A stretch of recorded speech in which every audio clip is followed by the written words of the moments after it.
When a rowdy biker gang stumbles upon boxing legend Mike Tyson at a remote gas station, they think they've found their next victim. What starts as a seemingly foolish act of provocation escalates into a chaotic showdown.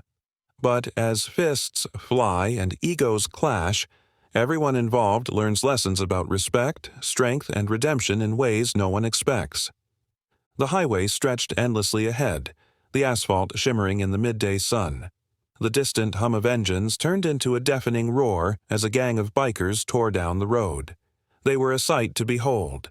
Leather jackets adorned with skull patches, engines growling like beasts, and a cloud of dust trailing behind them. At their helm was Rick Crusher Deacon, a man whose arrogance was as loud as his Harley. Rick loved the power trip the open road gave him.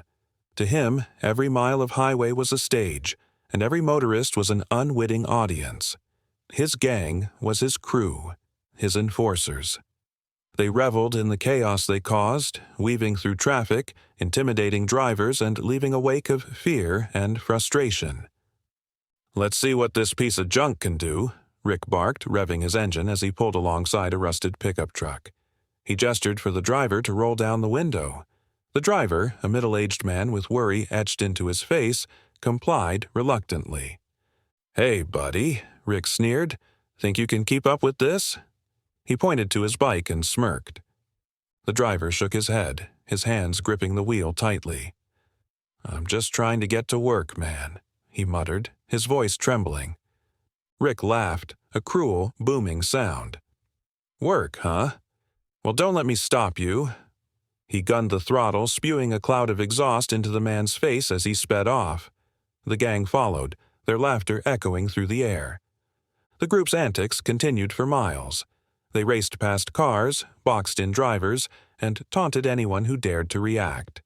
Each act of bravado fed Rick's ego, and his crew followed suit, eager to prove themselves. The highways felt like their playground, and the terror they left in their wake was an endless source of amusement. As the gang approached a remote gas station on the outskirts of town, Rick raised a hand, signaling for them to stop.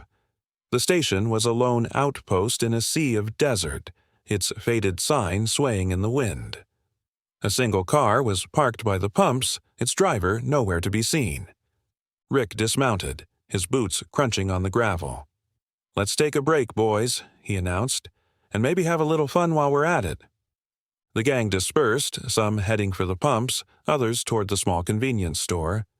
Rick leaned against his bike, lighting a cigarette and surveying the scene. His eyes landed on a man emerging from the store, a bag of snacks in one hand and a bottle of water in the other. The man was unassuming at first glance, dressed in a simple t-shirt and jeans. But there was something about him, a quiet confidence, an aura of strength, that caught Rick's attention. He nudged one of his crew. "Check out this guy," he said, nodding toward the man. "Looks like he wandered into the wrong place." The crew members snickered. "What, him? Doesn't look like much." Rick smirked. "Exactly. Easy pickings." The man approached his car, setting the snacks on the roof as he unscrewed the gas cap. Rick sauntered over, the cigarette dangling from his lips. "Hey there, pal," he called out. "Nice day, huh?" The man glanced up, his expression calm but unreadable. "Yeah, it is," he replied simply. Rick stepped closer, his gang watching from a distance. "You know, this is our turf. People usually ask permission before stopping here." The man raised an eyebrow. "Didn't see any signs saying that." Rick chuckled, a low, menacing sound. "Signs? Nah, we don't need signs, just common knowledge." The man's gaze shifted briefly to the gang, then back to Rick. "Look, I'm just passing through, not looking for trouble." Rick grinned, sensing an opportunity. "Trouble? Who said anything about trouble? We're just having a friendly chat." The tension in the air was palpable as Rick took another step forward. But before he could say more, the man's phone buzzed, and he pulled it out to check the screen. The casual dismissal infuriated Rick, and his grin vanished. "Hey," Rick snapped. "I'm talking to you." The man looked up, his expression still calm. "And I'm listening. but I've got things to do." Rick's temper flared. He reached out, grabbing the man's arm. "You don't just brush me off like that, buddy." In a blur, the man twisted free, his movements fluid and precise. Rick stumbled back, startled. The gang erupted into laughter, and Rick's face turned red with embarrassment. "What the hell was that?" Rick barked, regaining his composure. The man took a step forward, his calm demeanor unwavering. "I told you, I'm not looking for trouble, but if you insist—" Rick's gang began to circle, sensing the brewing confrontation. The man stood his ground, his stance casual but poised. There was an undeniable intensity in his eyes, a warning that Rick was too proud to heed. Rick cracked his knuckles, a smirk returning to his face. "You think you're tough, huh? Let's see how tough you really are." The stage was set. The gang closed in, their bikes rumbling ominously in the background. The man remained calm, his expression unreadable. In the distance, a dusty wind howled, kicking up tiny whirlwinds around the station. The atmosphere was electric, charged with a tension that even the gang couldn't ignore. "Last chance," the man said, his voice firm but calm. "Walk away." Rick scoffed. "I don't walk away from anything." The highway havoc was about to take an unexpected turn, one that no biker could have seen coming. Rick's eyes narrowed as he stared down the man who had dared to humiliate him. His gang, still chuckling from the brief spectacle of their leader being outmaneuvered, added fuel to the fire. "Come on, Rick," called out Darren, one of the bikers. "You're not going to let him make you look like that, are you?" "Yeah, show him what happens when someone messes with us," another chimed in, smirking. Rick straightened up, his pride and temper now fully ignited. He puffed out his chest and gestured toward the man who was now calmly twisting the cap back onto his gas tank. The casual indifference only made Rick angrier. "Hey, tough guy," Rick sneered, taking a few steps closer. "You think you're real slick, don't you?" The man looked up, his gaze steady but nonchalant. "I think I told you already. I'm not looking for trouble." Rick scoffed. "Well, trouble just found you. What are you going to do about it?" The gang whooped in approval as Rick's voice echoed across the empty gas station. A few of them revved their engines for emphasis, the roar of the bikes adding to the tension. Still, the man didn't flinch. He calmly placed the snacks and water into his car through the open window, as if Rick were nothing more than a mild inconvenience. The lack of reaction sent Rick over the edge. He closed the distance in 2 strides, pointing a finger at the man's chest. "I'm talking to you," he barked. "Show some respect." The man sighed, his expression finally shifting to one of mild annoyance. "Respect is earned, not demanded," he said coolly. That was the last straw for Rick. "You think you're some kind of philosopher? Let's see how smart you are after I—" Before he could finish, Darren, eager to impress Rick, stepped forward and gave the man a shove. It wasn't a hard push, but it was enough to cross the line. The man staggered back slightly, but caught himself with ease. He turned his head toward Darren, fixing him with a piercing look that made the younger biker hesitate for a split second. Rick laughed, misinterpreting the momentary silence. "What's the matter? Got nothing to say now?" The man straightened up, brushing dust off his shirt. His voice remained calm, but there was a noticeable edge to it this time. "That was a mistake." "Oh, yeah? What are you going to do about it?" Darren taunted, puffing out his chest. What happened next unfolded in the blink of an eye. Darren lunged, aiming to grab the man by the collar, but the man sidestepped effortlessly. Darren stumbled forward, and before he could regain his balance, the man pivoted and lightly tapped him on the back of the head with an open palm, sending him sprawling face first into the gravel. The gang erupted into laughter, not at Darren's misfortune, but at the sheer absurdity of the situation. "Did he just slap him?" one of them hollered between gasps for air. Darren scrambled to his feet, his face red with both embarrassment and anger. "You think that's funny?" he growled, glaring at the man. The man shrugged. "A little, yeah." Rick, however, was not amused. His smirk had been replaced by a scowl as he realized the situation was rapidly spiraling out of his control. "All right, enough of this clowning around," he barked. "You're messing with the wrong people, pal."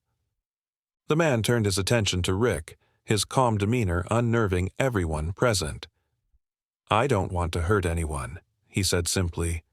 "Walk away while you can." The gang jeered at the perceived arrogance of the statement.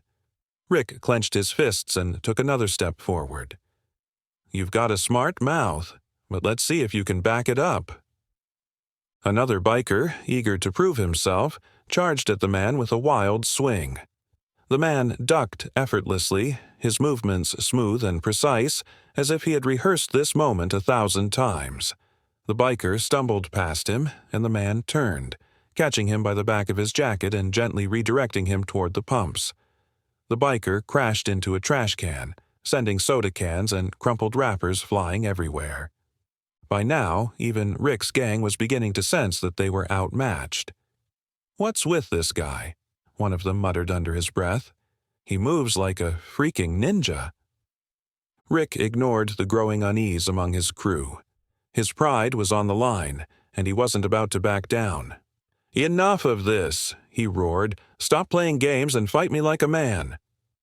The man exhaled slowly, clearly trying to maintain his composure. "I told you, I don't want trouble," he said, "but if you insist—" The tone in his voice made even Rick pause for a moment, but the gang leader quickly shook it off. "Oh, I insist," Rick spat. He gestured to the rest of his crew. "Nobody touches him. He's mine." The gang stepped back, forming a loose circle around the two men. The air was thick with anticipation as the stage was set for a confrontation. Rick cracked his knuckles, a grin spreading across his face. He was ready for a fight. The man, however, didn't move. He stood in the center of the circle, his posture relaxed, his hands at his sides. The calmness in his expression wasn't just unsettling, it was infuriating. Rick lunged, throwing a wild punch aimed at the man's jaw. The man stepped to the side, the punch missing by inches. Rick stumbled forward, caught off balance, and turned to face him again. The gang groaned in unison. "What's the matter, Rick?" one of them called out. "He's making you look bad." Rick's face burned with embarrassment and rage. "Shut up," he barked before charging again. This time he threw a flurry of punches, each one more desperate than the last. The man dodged them all with ease, his movements fluid and deliberate. He wasn't just avoiding the blows, he was making it look effortless. The gang was silent now, their earlier bravado replaced with a mixture of awe and disbelief. The man dodged another punch and stepped back, holding up a hand. "This is your last warning," he said, his voice steady. "Walk away." But Rick wasn't listening. His pride wouldn't let him back down. The man sighed, realizing that the situation was only going to escalate. Tyson's patience had reached its breaking point. The atmosphere at the gas station grew heavy with tension. The gang had formed a loose circle around Rick and the calm stranger, their bikes growling softly in the background. Dust swirled around their boots as if the desert itself was bracing for what was about to unfold. Rick, still flushed with humiliation and rage, cracked his knuckles loudly. The stranger remained motionless, his hands relaxed at his sides, his gaze unwavering. "You think you're funny, don't you?" Rick snarled. "Dancing around like some circus clown. Let's see how you handle a real punch." Rick stepped forward, his fists clenched. The stranger tilted his head slightly, watching him with a measured calm that only added to Rick's frustration. "I'm giving you one last chance to walk away," the man said, his voice steady but firm. It wasn't a threat, it was a warning. Rick scoffed. "Save it, you're done playing games." With a roar, Rick lunged, throwing a wild punch aimed squarely at the stranger's face, but it was as if the air itself betrayed Rick.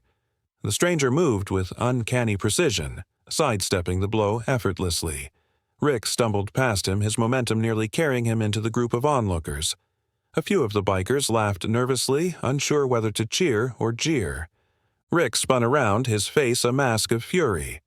"Stop dodging and fight me, you coward." The stranger didn't respond. He simply shifted his weight, his posture balanced, his eyes locked on Rick.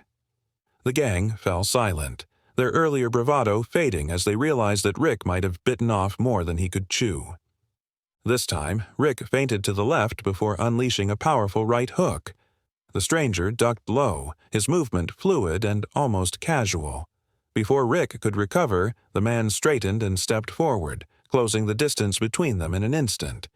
With one sharp, calculated motion, he delivered a single punch to Rick's midsection. The sound was like a thunderclap. Rick doubled over, gasping for air as the force of the blow reverberated through his entire body. He stumbled backward, clutching his stomach, his face contorted in pain. The gang erupted in a mix of disbelief and alarm. "What the hell was that?" one of the bikers muttered, his voice tinged with unease. Rick fell to one knee, his breaths coming in ragged gasps. The stranger stepped back, giving him space, his expression unreadable. "It's over," the man said quietly. "Don't make me do it again." But Rick wasn't listening. His pride was a beast that refused to die quietly. He pushed himself to his feet, swaying slightly, and glared at the man through bloodshot eyes. "I'm not done yet," he growled. Before Rick could charge again, two of his gang members rushed forward, unwilling to let their leader take another beating. The first biker swung a wrench, aiming for the stranger's head. The man ducked, the wrench passing harmlessly over him. He stepped into the attacker's space, grabbing his arm and twisting it sharply. The wrench clattered to the ground as the biker cried out in pain, dropping to his knees. The second biker hesitated for a split second before throwing a punch. The stranger caught his wrist mid-swing and used the man's own momentum to flip him onto his back. The biker hit the ground hard, the wind knocked out of him. He groaned, clutching his ribs. Chaos erupted as the rest of the gang decided to join the fray. They charged at the stranger from all sides, their anger and fear driving them into a frenzy. But the man moved like water, his motions fluid and deliberate. He weaved through their attacks, using their weight and aggression against them. One by one, they fell, stumbling, groaning, or simply giving up after realizing they couldn't land a single hit. At one point, the stranger stepped back and raised his hands. "Enough," he shouted, his voice cutting through the noise like a whip. "I don't want to hurt you, but I will if you keep pushing me." The gang hesitated, glancing at one another uncertainly. Even Rick, who was still clutching his stomach, seemed to falter. For a moment, it looked as if the fight might end there. But then Rick roared, his voice hoarse with anger. "Don't just stand there. Take him down." Two bikers lunged at the man simultaneously. He sidestepped the first and swept his leg out from under the second, sending him sprawling. The first biker turned, only to be met with a quick jab to the shoulder that sent him reeling backward. The stranger exhaled slowly, his patience clearly wearing thin. "This is pointless," he said. "Walk away, all of you." But Rick wasn't ready to admit defeat. He grabbed a steel pipe from one of the bikes and charged at the man with a wild cry. The stranger sidestepped once more, grabbing Rick's arm and twisting it sharply. The pipe fell to the ground with a clang and Rick dropped to his knees, his face twisted in pain. The stranger released him and stepped back, breathing heavily. "It's over," he said again, his tone final. The gang didn't move.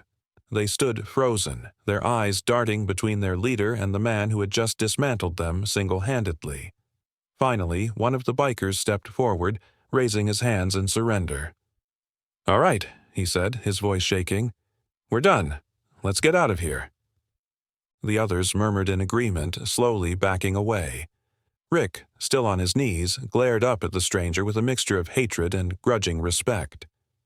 "This isn't over," he muttered. The stranger looked down at him, his expression calm but resolute.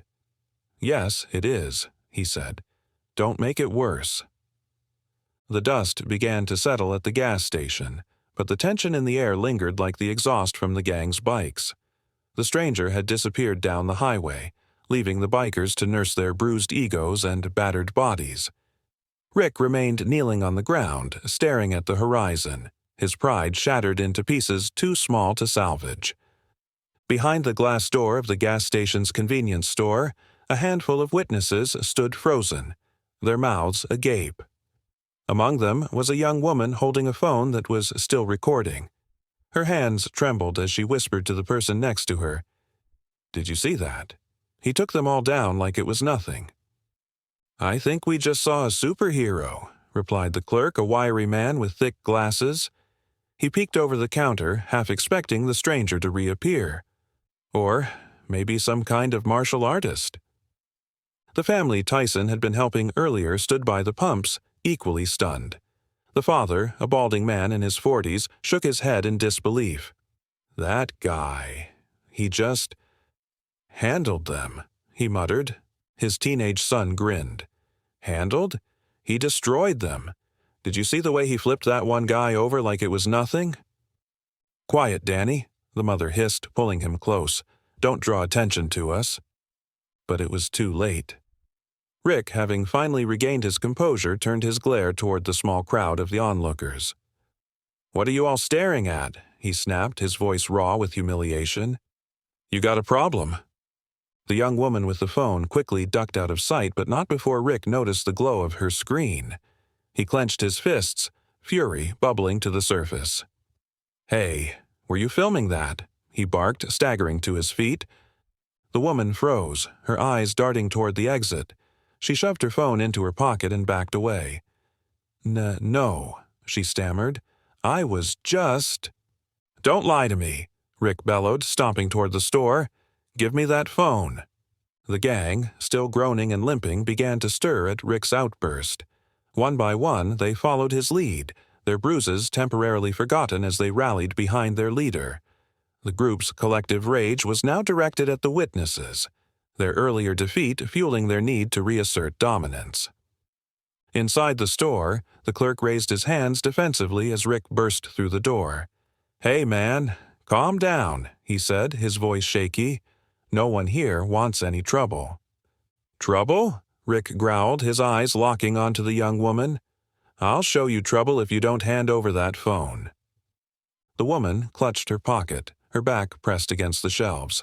The other customers stepped away, their faces pale with fear. "I wasn't going to do anything with it," she said quickly. "I swear." Rick's lip curled into a snarl. "You think I'm stupid? You're going to post that online, aren't you? Make me look like some kind of joke." The woman hesitated for a moment too long, and Rick lunged forward, grabbing her by the wrist.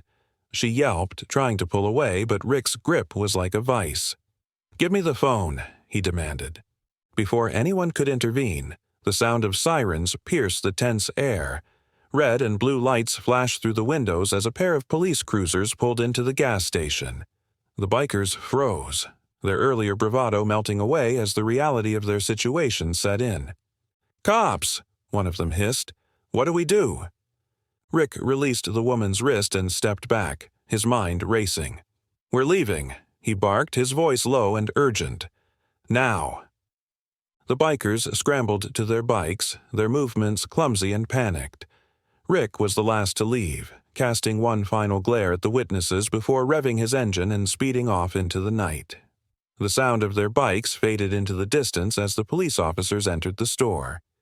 "You all right, miss?" one of the officers asked, his hand resting on the holster of his gun. The woman nodded, still clutching her phone. "Yeah," she said, her voice shaky. "They didn't hurt me." The officer glanced around the store, taking in the shattered display rack and the scattered merchandise. "Looks like you had quite the commotion here," he said. "What happened?" The clerk cleared his throat, stepping forward. "You're not going to believe this," he began, adjusting his glasses. "There was this guy.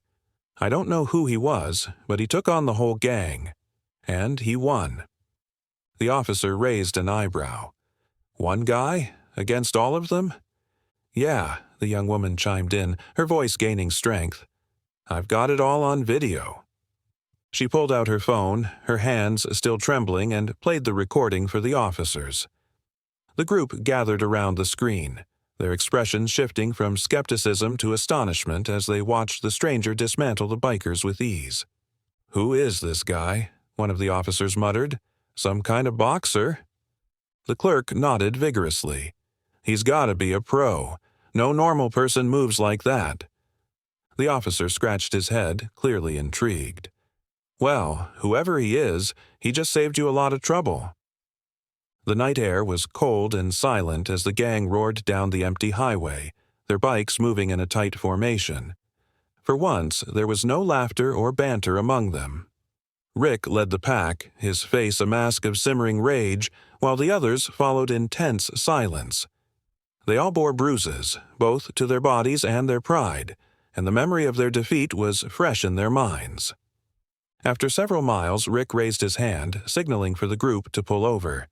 They coasted into a deserted rest stop, the bikes rumbling to a halt one by one. The gang dismounted, their movements stiff from the earlier fight. Darren, still nursing a sore shoulder, glanced at Rick cautiously. "What now?" Darren asked, breaking the silence. Rick didn't answer immediately. He paced back and forth, running a hand through his hair. The frustration was written all over his face, and it was clear he was struggling to keep his composure. Finally, he stopped and turned to face the group. "We're not letting this slide," Rick growled. "That guy made fools of us. Do you have any idea what people are going to say when they see that video?" The others exchanged uneasy glances. One of the younger bikers, a wiry man named Chase, spoke up hesitantly.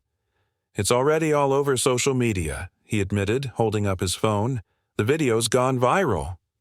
Rick stormed over and snatched the phone out of Chase's hand. His jaw clenched as he watched the footage, his face growing redder with each passing second. The comments below the video only added fuel to his anger. "Biker gang gets wrecked by one guy," Rick read aloud, his voice dripping with contempt. "Rick Deacon, leader of the Crusher crew, gets crushed." He threw the phone back at Chase. "This is a joke. We're a joke." "Come on, Rick," Darren said cautiously.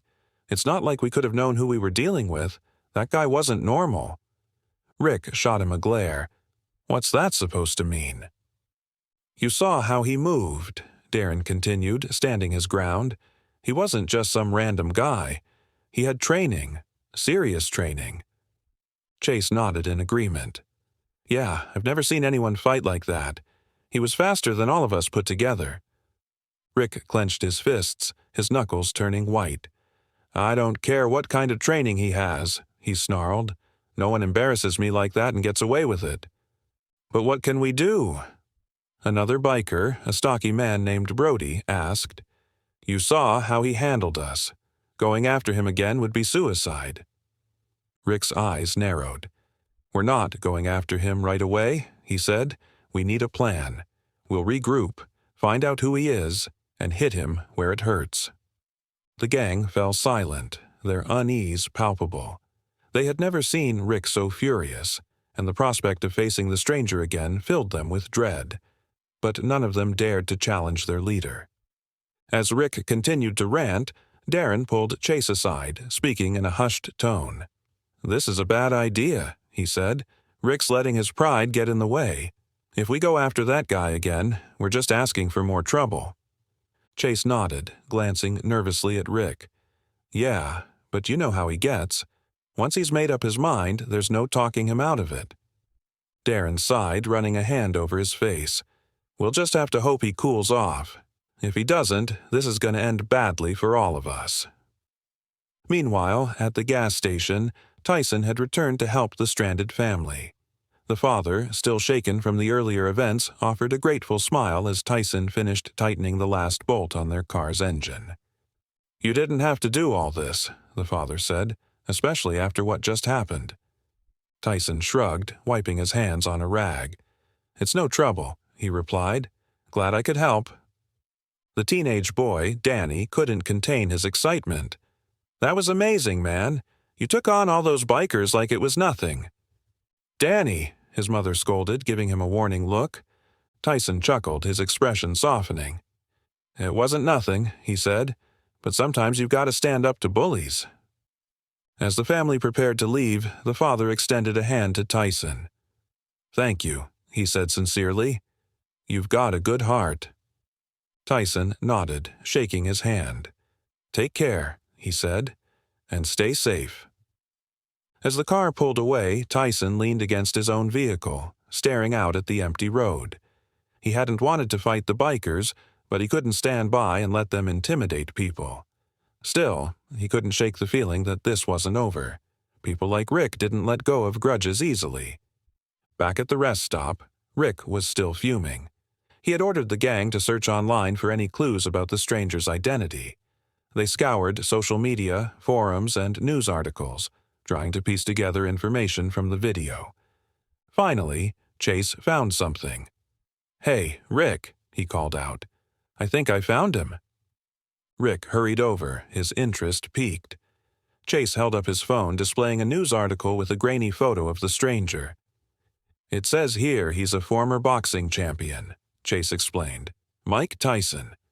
The name hung in the air like a thunderclap. The gang stared at Chase in disbelief. "Mike Tyson?" Darren repeated. "The Mike Tyson?" Chase nodded. "Yeah, he's retired now, but he's still a legend.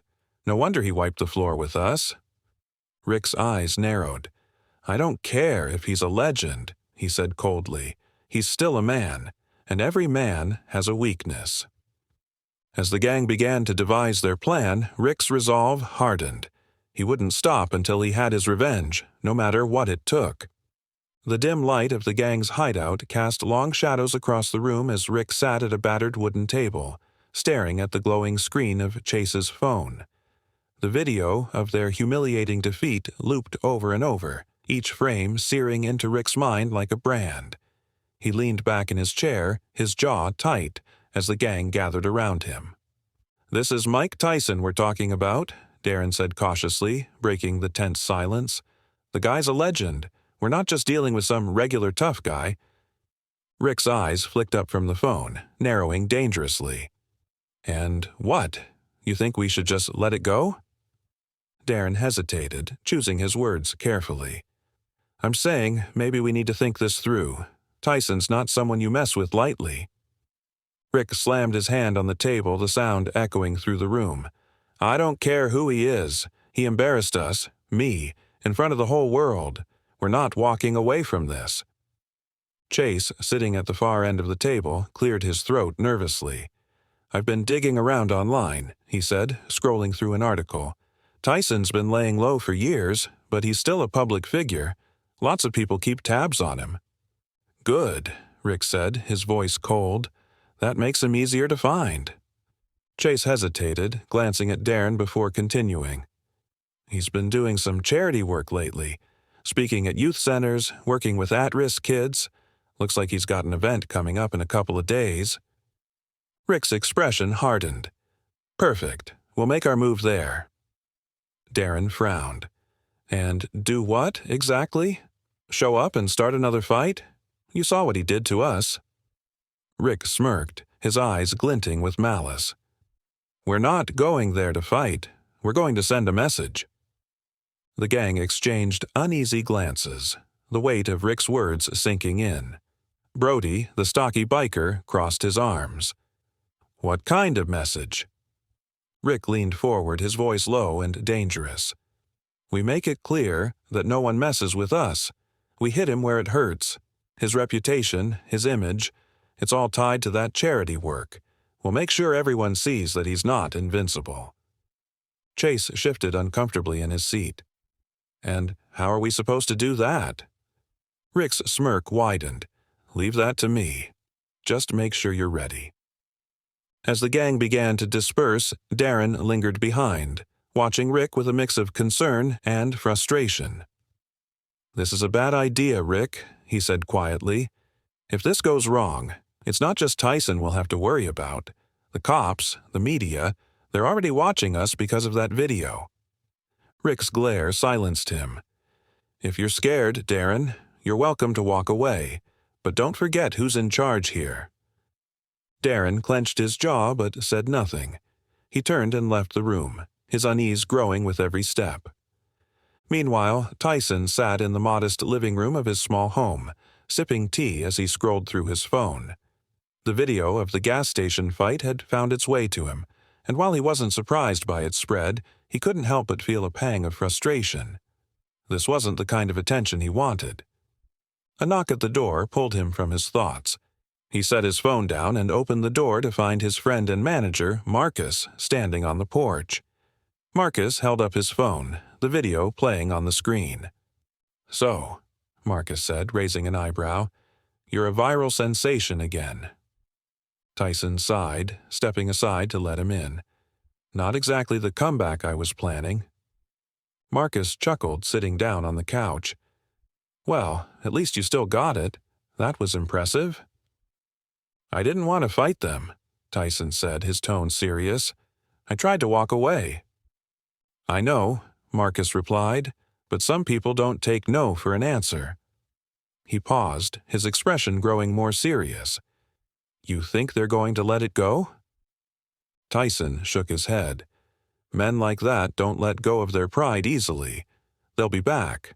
The question is when." Marcus nodded, tapping his fingers on his knee. "You've got that charity event in a couple of days. It's going to be a big one. Lots of press. If they're going to make a move, that's when they'll do it." Tyson's jaw tightened. "Then, I'll be ready."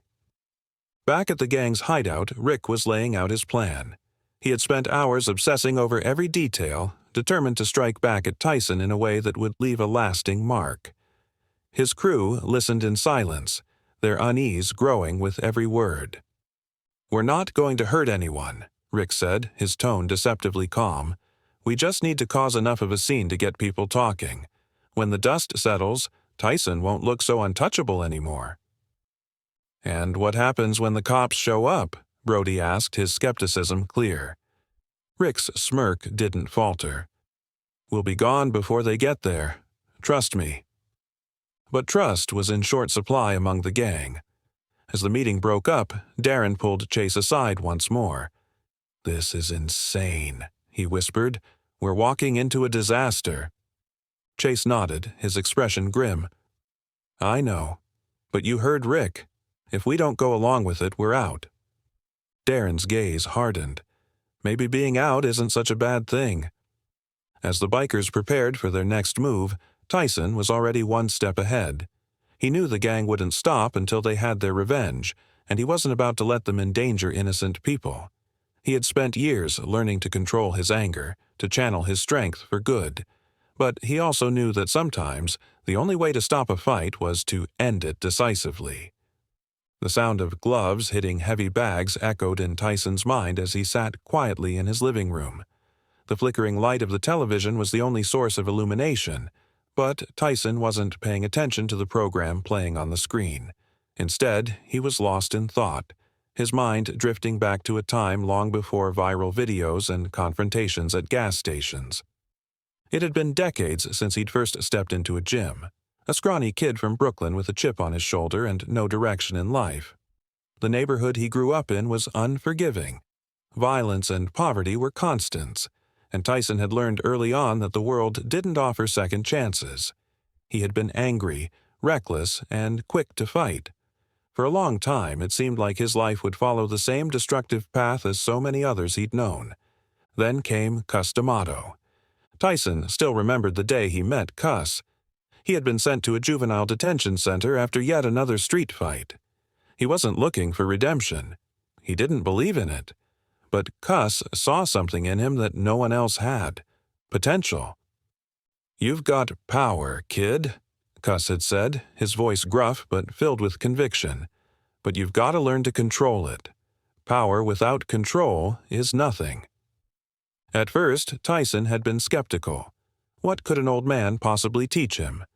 But as the days turned into weeks, Cuss began to chip away at the walls Tyson had built around himself. He taught him not just how to box, but how to think, how to channel his anger, his fear, and his frustration into something productive. "Discipline," Cuss had said one afternoon as Tyson practiced his footwork in the ring. "That's the difference between a good fighter and a great one. Anyone can throw a punch, but not everyone can control when they throw it."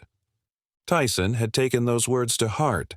Under Cuss's guidance, he transformed. He went from being an angry kid on the streets to a disciplined fighter with a purpose. The gym became his sanctuary, the ring his proving ground.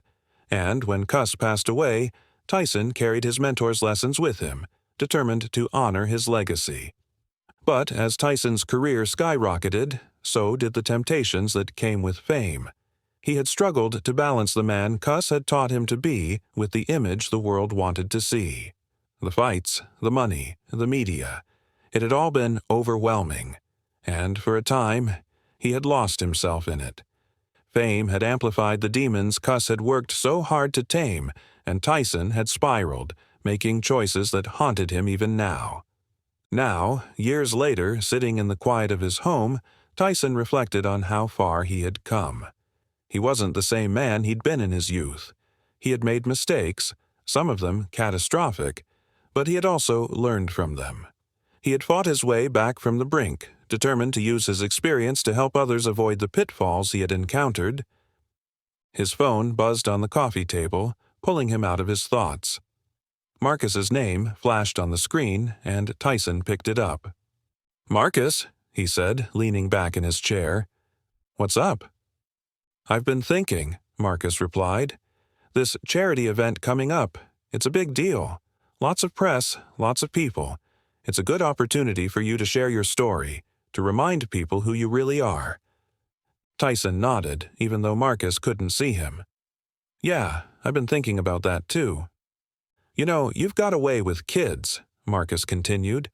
"They listen to you because you've been where they are.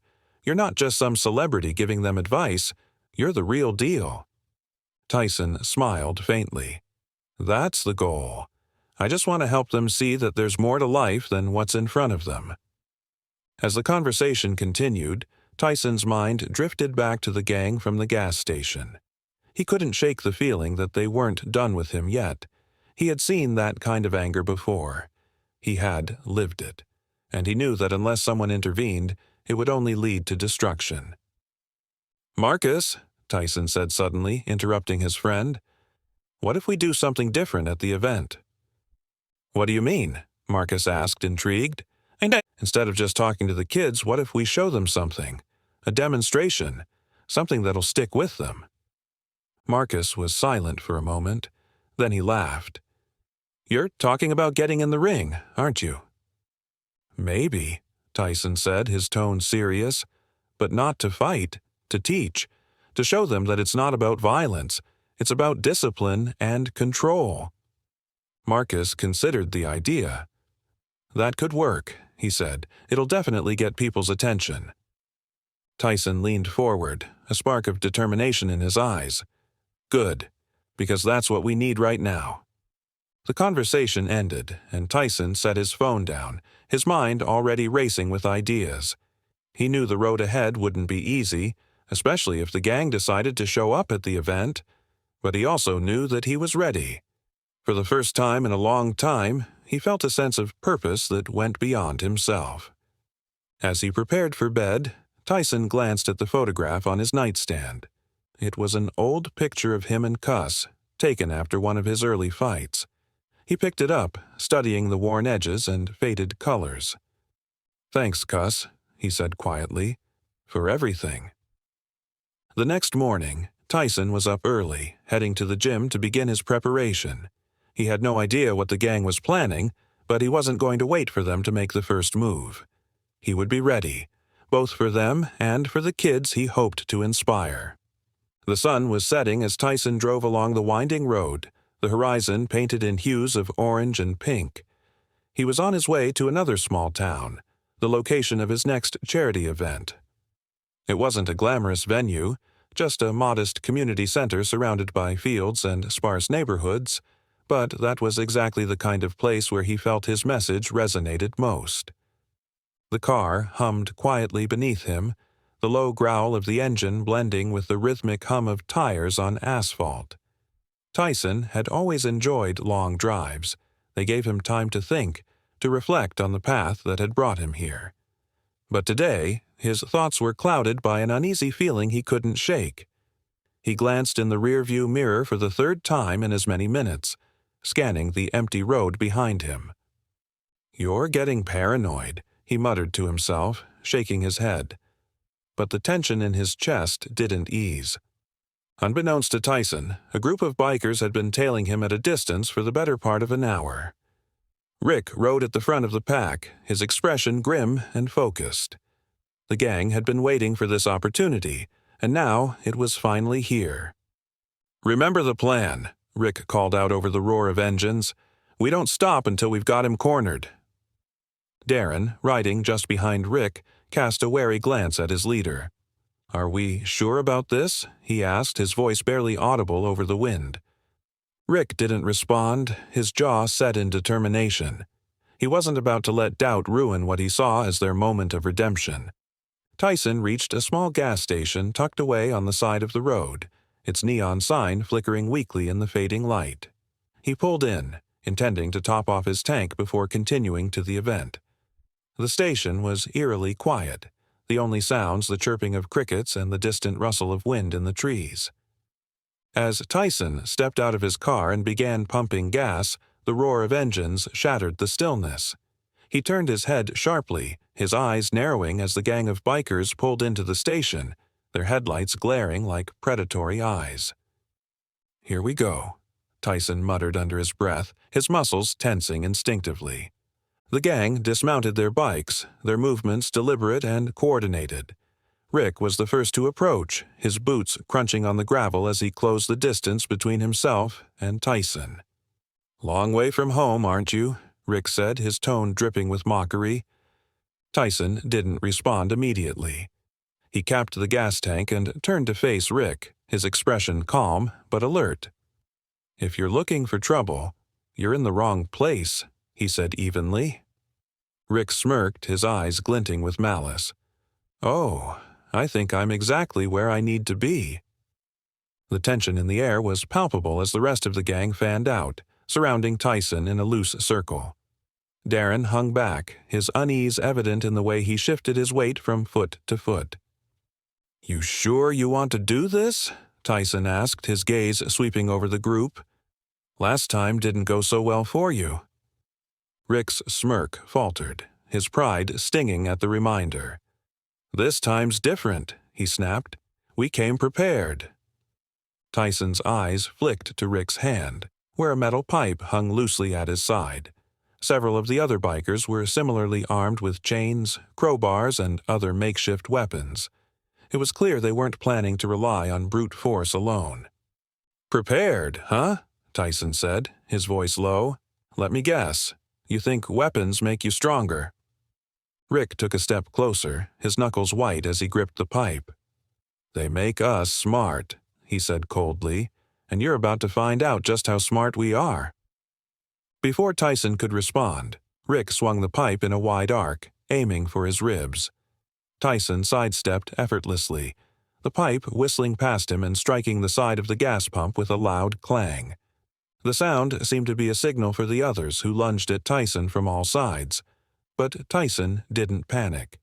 Years of training had taught him how to keep his cool under pressure, and he moved with a precision that bordered on artistry. He ducked under a chain swung by one biker, catching the man's wrist and twisting it sharply. The biker cried out, dropping the chain as he stumbled backward. Another attacker came at him with a crowbar, but Tyson sidestepped again, delivering a swift jab to the man's shoulder that sent him spinning. The gang's confidence began to waver as they realized Tyson wasn't just defending himself, he was dismantling their attack piece by piece. But Rick wasn't ready to back down. He lunged at Tyson again, swinging the pipe with reckless abandon. This time, Tyson caught the pipe mid-swing, wrenching it from Rick's grasp and tossing it aside. "Enough," Tyson said, his voice firm. "You don't want to do this." Rick staggered backward, his chest heaving with exertion and frustration. He glanced around, seeing his crew scattered and disarmed, their earlier bravado replaced with uncertainty. "This isn't over," Rick growled, his voice trembling with rage. "You think you've won, but you haven't seen anything yet." Tyson held his ground, his gaze steady. "Go home," he said quietly. "Before you do something you can't take back." Rick hesitated, his pride warring with his fear. Finally, he turned and motioned for the others to follow. The gang retreated to their bikes, their defeat evident in the slump of their shoulders. As the roar of engines faded into the distance, Tyson let out a slow breath, the tension in his body easing. He glanced around the deserted station, the aftermath of the confrontation clear in the scattered weapons and the scuff marks on the ground. Tyson climbed back into his car and started the engine, his mind already turning to the event ahead. He knew the gang would be back. It was only a matter of time. But for now, he focused on the road ahead, determined to stay one step ahead of them. The gang had regrouped, their frustration simmering as they rode down the empty highway. Rick's mind raced with anger and embarrassment, his grip tightening on the handlebars of his bike. The others followed in tense silence, unwilling to voice their doubts as the events at the gas station replayed in their minds. "We need to be smarter," Rick growled when they finally stopped at a secluded rest area. The others dismounted, their movements stiff with exhaustion. Rick turned to face them, his eyes burning with a mix of humiliation and determination. "He humiliated us again. This time, we don't let him walk away." Darren, ever the voice of reason, stepped forward. "Rick, we've already tried force. Twice. It didn't work. Maybe it's time to—" "Don't say, 'walk away,'" Rick interrupted, his voice sharp. "We don't walk away. We're not quitters." Darren sighed, shaking his head. "Fine, but we can't just charge at him. The guy's a machine. We need a plan." Rick's lips curled into a smirk. Finally, some sense.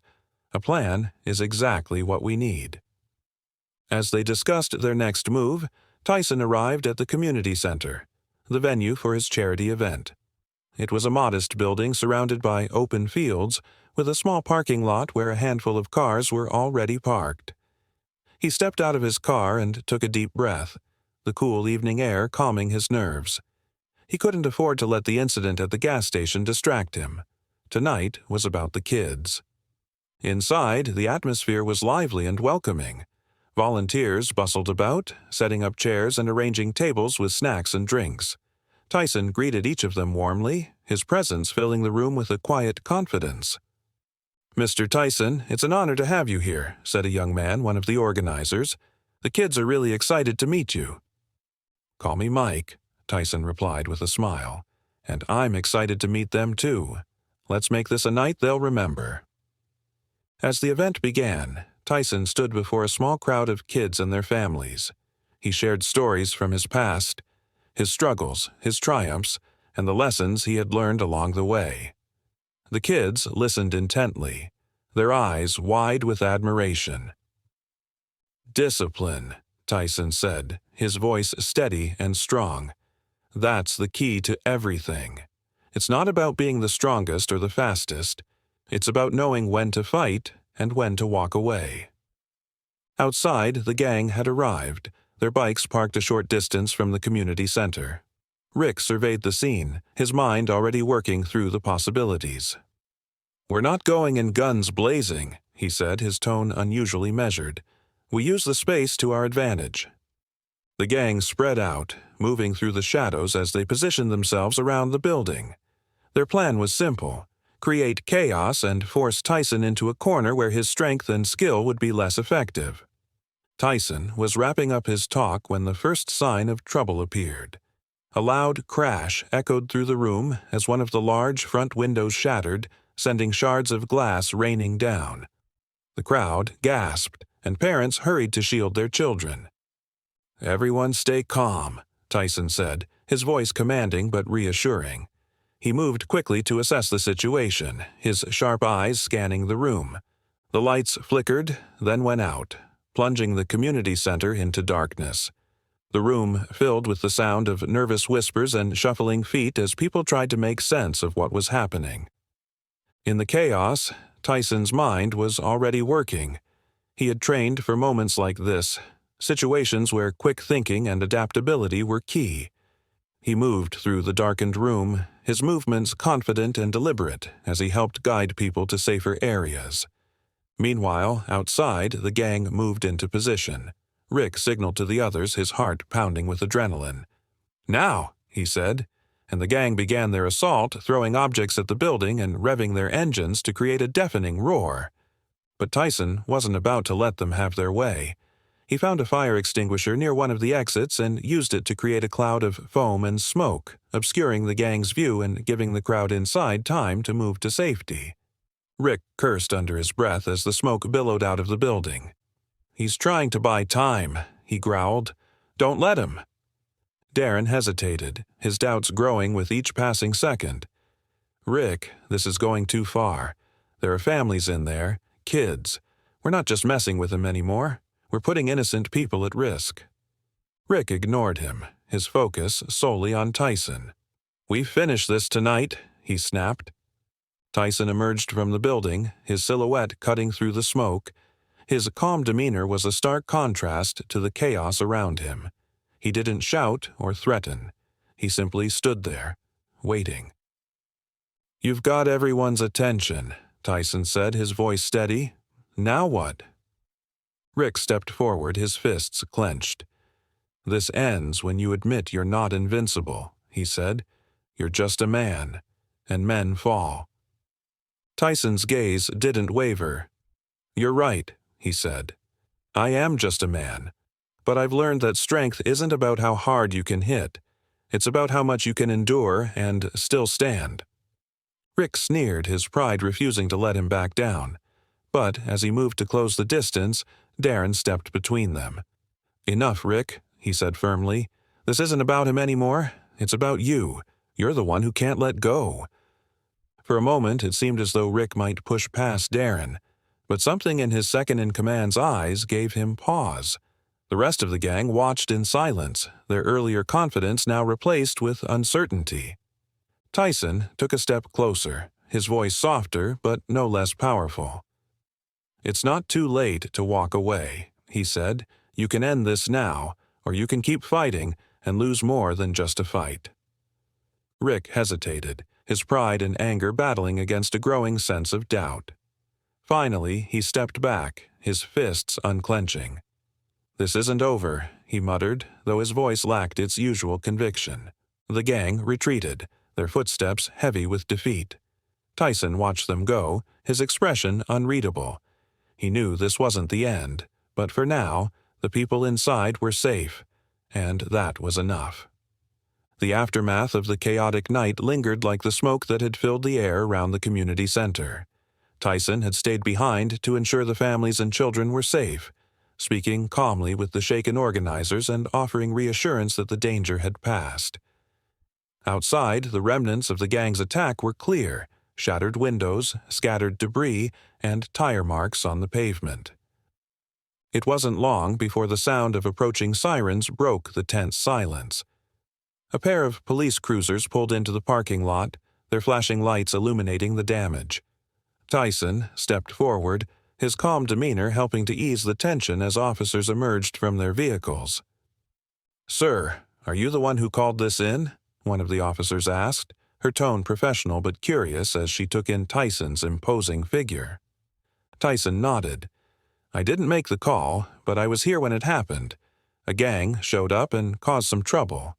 They're gone now, but they might not stay gone for long." The officer raised an eyebrow. "A gang? And you stayed to deal with it?" Tyson shrugged, his tone casual. "Someone had to. There were kids here." Another officer approached, holding a notepad. "Can you describe them? How many were there? Any idea where they might have gone?" Tyson recounted the events, describing the gang's appearance, their leader, and the weapons they had brought. The officers listened intently, their expressions growing more serious with each word. "We'll put out an alert," the first officer said, "but we're going to need you to stick around in case we have more questions." Tyson agreed, stepping back as the officers began their investigation. Meanwhile, Rick and his gang were speeding down the highway, their bikes roaring as they tried to put as much distance as possible between themselves and the community center. "This is a disaster," Darren muttered under his breath, his voice barely audible over the roar of the engines. Rick heard him anyway. "Shut up, Darren," he snapped. "We're not done yet." "But we're close to getting caught," Darren argued, his tone firm. "The cops are going to be all over this." Rick's glare was fierce. "We'll handle it. Just keep riding." Unbeknownst to them, the police were already closing in. An officer monitoring the roads had spotted the gang's distinctive bikes and called for backup. Within minutes, sirens wailed in the distance, and flashing lights appeared in the bikers' mirrors. "Cops!" one of the gang members shouted, his voice tinged with panic. Rick cursed under his breath. "Split up!" he barked. "Lose them in the back roads. We'll regroup later." The gang scattered, their bikes peeling off in different directions. Rick led a smaller group down a narrow, winding road, his mind working furiously as he tried to outmaneuver their pursuers. The police cars followed closely, their engines roaring as they matched the bikers' speed. Tyson, still at the community center, listened to the officer's updates on the chase. His jaw tightened, but he remained calm. Finally, he approached the officer in charge. "Do you know where they're headed?" he asked. The officer glanced at him, her brow furrowed. "Why do you ask?" "I've dealt with them before," Tyson said. "If you want to catch them, you need to think like they do. They're not going to stick to the main roads. They'll try to disappear." The officer hesitated, then nodded. "We'll take any help we can get." Tyson quickly outlined the likely routes the gang would take, drawing on his own experiences with evading trouble in his youth. The officers relayed the information to their units, redirecting patrols to cover the backroads and rural areas where the gang was most likely to hide. Rick's group sped through the darkness, the narrow road forcing them to slow down slightly. But the police were relentless, their headlights cutting through the night as they closed the distance. "We need to lose them," one of the bikers shouted, panic creeping into his voice. Rick gritted his teeth, scanning the road ahead. His eyes landed on an overgrown path leading into a dense forest. It wasn't a road so much as a trail, barely wide enough for their bikes, but it was their best chance at slipping away. "Follow me," Rick shouted, veering sharply onto the trail. The others hesitated for a moment before following, their bikes kicking up dirt and leaves as they plunged into the forest. The police cars skidded to a halt at the trailhead, their tires unable to follow the bikers into the narrow, uneven terrain. Officers poured out of their vehicles, their flashlights cutting through the darkness as they began searching on foot. Rick's plan seemed to be working. The dense foliage and uneven ground slowed their pursuers, giving the gang a chance to put more distance between themselves and the police. But the trail was treacherous, and the bikes struggled to navigate the rough terrain. "Rick, this is insane," Darren shouted as his bike jolted over a fallen branch. "We're going to wreck if we keep this up." "Then stay behind," Rick shot back. "But I'm not getting caught." As the gang pressed deeper into the forest, their path became increasingly difficult to navigate. One of the bikers lost control and skidded into a tree, his bike crashing to the ground. The others barely stopped to help, their focus solely on escaping. Eventually, Rick and the remaining bikers emerged from the forest onto another narrow road, their bikes battered but still running. They slowed down, their breaths coming in heavy gasps as they regrouped. "We lost them," Rick said, his voice triumphant despite the exhaustion in his tone.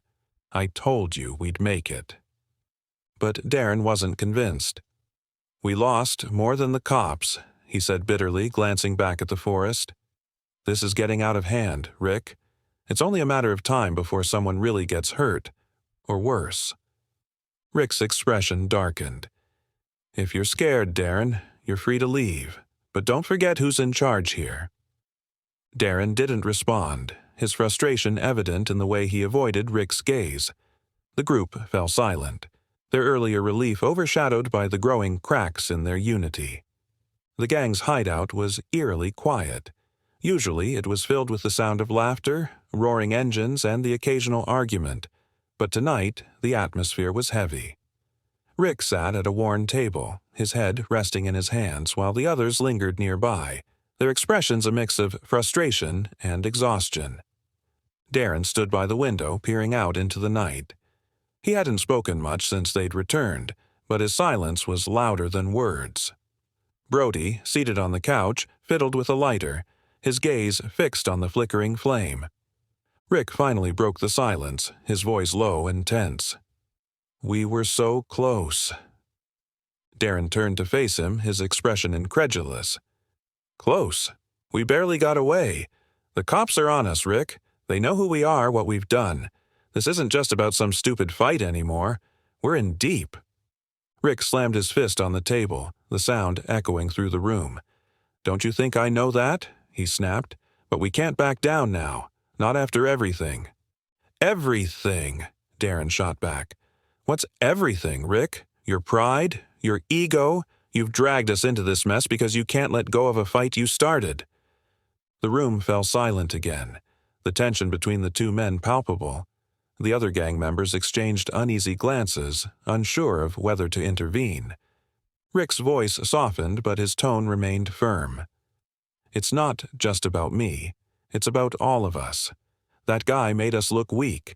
If we don't show him who's in charge, we lose everything. Our reputation, our respect." "Respect?" Darren scoffed. "What respect? Do you think anyone respects a bunch of thugs running from the cops? Wake up, Rick. This isn't about respect, it's about survival." Brody finally spoke, his voice hesitant. "Maybe Darren's right. We've been pushing too hard, taking too many risks. Maybe it's time to let this go." Rick's glare shifted to Brody, his eyes narrowing. "Let it go?" he repeated, his voice dripping with contempt. "You think Tyson's going to let us walk away? He's probably already talking to the cops, giving them everything they need to take us down." Darren shook his head. "He's not like that. If he wanted to ruin us, he could have done it already. He's given us every chance to back off, but you're too stubborn to see it." Rick stood abruptly, his chair scraping against the floor. "You don't know him like I do," he said, his voice cold. "People like him think they're better than us. They look down on us, like we're nothing. I'm not letting him win." Darren took a step forward, his frustration boiling over. "This isn't a competition, Rick. It's a fight you've already lost, and the only thing you're winning is a one-way ticket to prison. Or worse." Rick's fists clenched at his sides, his breathing heavy. For a moment it looked like he might lash out, but he forced himself to take a step back. "If you're too scared to stick around, Darren, then leave," he said, his voice icy, "but don't try to drag the rest of us down with you." The room fell silent again as Darren stared at Rick, his jaw tight. Finally, he turned and walked toward the door, pausing only to glance back at the others. "Think about what you're doing," he said, "before it's too late." With that, he was gone, the door slamming shut behind him. The remaining gang members looked at Rick, their uncertainty written on their faces. "What now?" Brody asked, his voice barely above a whisper. Rick sat back down, his expression hardening. "Now we plan," he said. "We're not running anymore. We're taking the fight to Tyson, and this time we finish it." Meanwhile, Darren rode his bike through the dark streets, his mind racing. He couldn't shake the feeling that Rick was leading them down a path they couldn't return from. For years he had followed Rick without question, but tonight something had changed. He didn't want to be a part of this anymore. As he rode, he found himself thinking about Tyson. The man was nothing like he'd expected. Calm, controlled, and powerful in a way that didn't rely on brute force. Darren couldn't help but respect him, even if they'd been on opposite sides. Maybe there was another way out of this mess, Darren thought, but it would mean going against Rick, and that was a dangerous move. Back at the hideout, Rick and the others began laying out their plan. Rick's anger had given him a laser focus, and he spoke with a confidence that almost made the others believe they could win. Almost. "We hit him where it hurts," Rick said, his voice steady. "We find out where he's going next, and we take him down in front of everyone. No more games, no more running." Brody hesitated. "And if it doesn't work?" Rick's gaze hardened. "It will." But even as he spoke, a sliver of doubt crept into his mind. He shoved it aside, burying it beneath his rage and determination. Failure wasn't an option. Not for him, not for the gang. As the night wore on, the gang continued to plan, their resolve hardening despite the cracks beginning to form in their unity. Rick pulled out a map marking potential locations where Tyson might appear. He tasked his crew with gathering more information, sending them out in pairs to avoid drawing attention. Darren, meanwhile, had made his way to the outskirts of town. He parked his bike near a small diner and sat at the counter, nursing a cup of coffee. His thoughts raced as he weighed his options. He knew Rick wouldn't forgive him for walking out, but he also knew he couldn't keep following a leader who was spiraling out of control. For the first time in years, Darren considered reaching out to someone outside the gang, someone who might be able to help. But the idea of betraying the only family he'd ever known filled him with dread. As dawn approached, Rick and the gang regrouped, their plan nearly complete. But the tension in the air was undeniable. They were a crew on the brink, held together by little more than fear and desperation. And in the back of Rick's mind, that sliver of doubt continued to grow. The gym was filled with the rhythmic thuds of gloves hitting heavy bags and the occasional shout of encouragement from trainers. Tyson stood at the center of the ring, his hands resting on the ropes as he scanned the room. He wasn't there to train, though. His purpose today was different. A group of kids from a nearby youth center had been invited to watch him speak, and Tyson was determined to leave an impression that would last. As the kids filed in, their faces lit up with excitement. Most of them had never seen a boxing ring up close, let alone met a legend like Mike Tyson. Tyson greeted each of them with a warm smile, his imposing presence softened by his approachable demeanor. "All right, everyone," he said, his voice carrying over the hum of the gym. "Let's gather around. I want to share a story with you." The kids settled down, their eyes wide with anticipation. Tyson leaned against the ropes, his posture relaxed but his expression serious. "When I was your age," he began, "I didn't think I'd live to see 25. I grew up in a tough neighborhood surrounded by violence and poverty. Every day felt like a fight just to survive." He paused, letting his words sink in. "Back then, I thought strength was all about being the toughest guy on the block. I thought if I could hit harder than anyone else, I'd be unstoppable. But let me tell you something. Being strong isn't about how hard you can hit. It's about how much you can take and keep moving forward." One of the kids raised his hand hesitantly. "Mr. Tyson, how did you learn that?" Tyson smiled faintly, his gaze distant for a moment. "I had a mentor, Cus D'Amato. He took me in when I was just a kid, angry at the world and looking for a fight. He taught me that boxing wasn't just about throwing punches. It was about discipline, control, and respect. He said, 'A man who can control his emotions is a man who can control his destiny.'" The kids listened intently, their expressions a mix of awe and curiosity. Tyson stepped out of the ring and knelt down to be at eye level with them. "Look," he said, his tone gentle but firm, "you're going to face a lot of challenges in life. People will try to knock you down, make you feel like you're not good enough. But the real fight isn't out there." He tapped his chest. "It's in here. It's about being strong enough to walk away from a fight that doesn't matter, to stand up for what's right even when it's hard." A murmur went through the group as the kids exchanged glances. Tyson could see the wheels turning in their minds, and he felt a flicker of hope. If even one of them took his words to heart, it would be worth it. As the session continued, Tyson demonstrated some basic boxing techniques, showing the kids how to jab, dodge, and move with precision. But he made it clear that the lessons weren't just about fighting. "Boxing taught me how to focus," he said, demonstrating a quick combination on a nearby bag. "It taught me how to channel my anger into something productive. And, most importantly, it taught me how to respect myself and others." Toward the end of the session, one of the kids, an older boy with a shy demeanor, approached Tyson. "Mr. Tyson," he said quietly, "what do you do when you feel like giving up?" Tyson looked at the boy for a long moment, his expression thoughtful. "You remember why you started?" he said finally. "You think about the people who believe in you, the ones who want to see you succeed, and you remind yourself that every step forward, no matter how small, is a victory." The boy nodded, a faint smile tugging at the corners of his lips. Tyson placed a hand on his shoulder. "You've got more strength than you know," he said. "Don't ever forget that." As the session wrapped up, the kids gathered around Tyson for a group photo, their excitement bubbling over. For many of them, this day would be a memory they'd carry for the rest of their lives. Later, as the gym emptied out and the echoes of laughter faded, Tyson sat alone in the ring, reflecting on the day. He thought about his own journey, the highs and lows, the victories and defeats. He had come a long way from the angry kid who thought the world owed him something.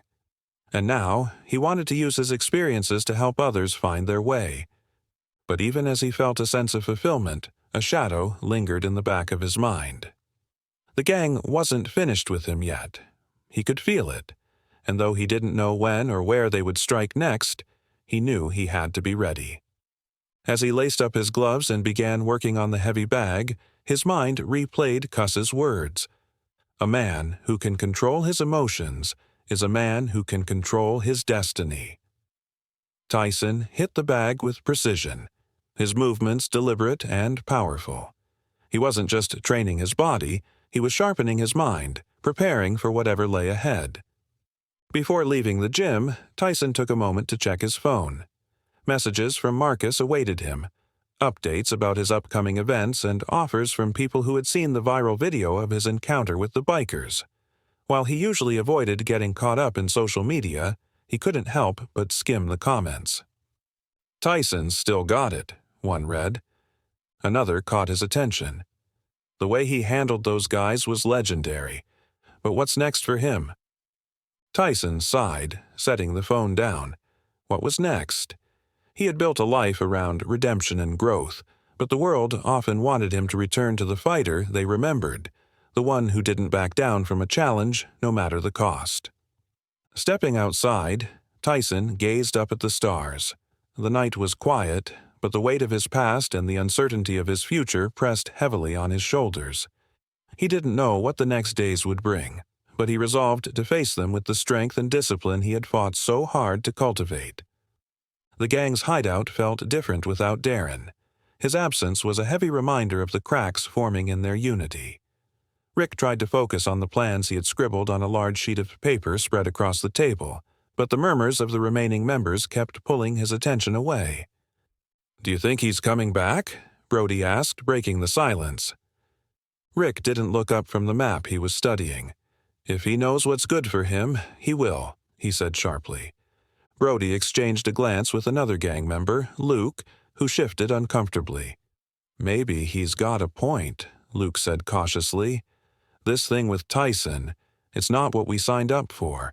We're supposed to have each other's backs, not throw ourselves at someone we can't beat." Rick straightened, his expression darkening. "Are you saying you want out too, Luke?" Luke hesitated, his gaze dropping to the floor. "I'm saying we need to think about what we're doing. It's not just Tyson. It's the cops, the heat. We've already lost Darren, and if we keep going like this, it's only a matter of time before we lose more." Rick's jaw tightened, and for a moment it looked like he might lash out. Instead, he exhaled slowly, trying to regain control. "We've come too far to stop now," he said firmly. "We just need to finish what we started." Brody frowned, his doubts clearly visible. "And then what? Even if we take Tyson down, what's left for us? We're already running from the cops. Taking him out won't fix that." Rick glared at him. "You think I don't know that? You think I don't see what's happening? This isn't just about Tyson anymore. It's about proving that we're not the kind of guys who back down." The room fell silent, the weight of Rick's words hanging heavily in the air. The gang members exchanged uneasy glances, their uncertainty growing. Rick could feel their hesitation, and it only fueled his determination. He wouldn't let them fall apart. Not now. Meanwhile, Darren sat in a small diner on the outskirts of town, nursing a cup of coffee. He had been sitting there for hours, replaying the last few weeks in his mind. Leaving the gang had been the hardest decision he'd ever made, but he couldn't keep following Rick down a path that led to destruction. He pulled out his phone and stared at it for a long moment. He had considered reaching out to Tyson, but the idea of facing him, of explaining everything, was daunting. Still, Darren couldn't shake the feeling that Tyson might be the only person who could help. Finally, he dialed a number and waited. After a few rings, a voice answered on the other end. "Hello." Darren cleared his throat. "Is this Marcus, Tyson's friend?" "Yeah, who's this?" Marcus replied, his tone cautious. "My name's Darren," he said. I used to run with the gang that's been giving Tyson trouble. I need to talk to him. It's important." There was a long pause on the other end of the line. Darren could almost hear Marcus weighing his options. "Why should I believe you?" Marcus asked finally. "Because I don't want anyone else to get hurt," Darren said, his voice earnest. "Rick's out of control, and if someone doesn't stop him, this is going to end badly for everyone." Marcus hesitated, then sighed. "All right, I'll let Tyson know. But if this is some kind of setup—" "It's not," Darren interrupted. "I just want to help." Back at the hideout, Rick was finalizing his plans. He had convinced the others to stick with him, promising that this would be their final move. "We hit him at his next event," Rick said, pointing to a location marked on the map. "He'll never see it coming." But even as he spoke, doubts lingered in the back of his mind. Darren's departure had shaken him more than he cared to admit, and the unease among the others was impossible to ignore. Rick pushed those thoughts aside, focusing on the task at hand. Unbeknownst to Rick, Darren had already set his own plan into motion. After hanging up with Marcus, he rode to a secluded spot where he knew the gang wouldn't find him. He wasn't sure if Tyson would agree to meet, but he had to try. He couldn't just stand by and watch as Rick dragged everyone down with him. That evening, Tyson and Marcus arrived at the meeting spot, a quiet park on the edge of town.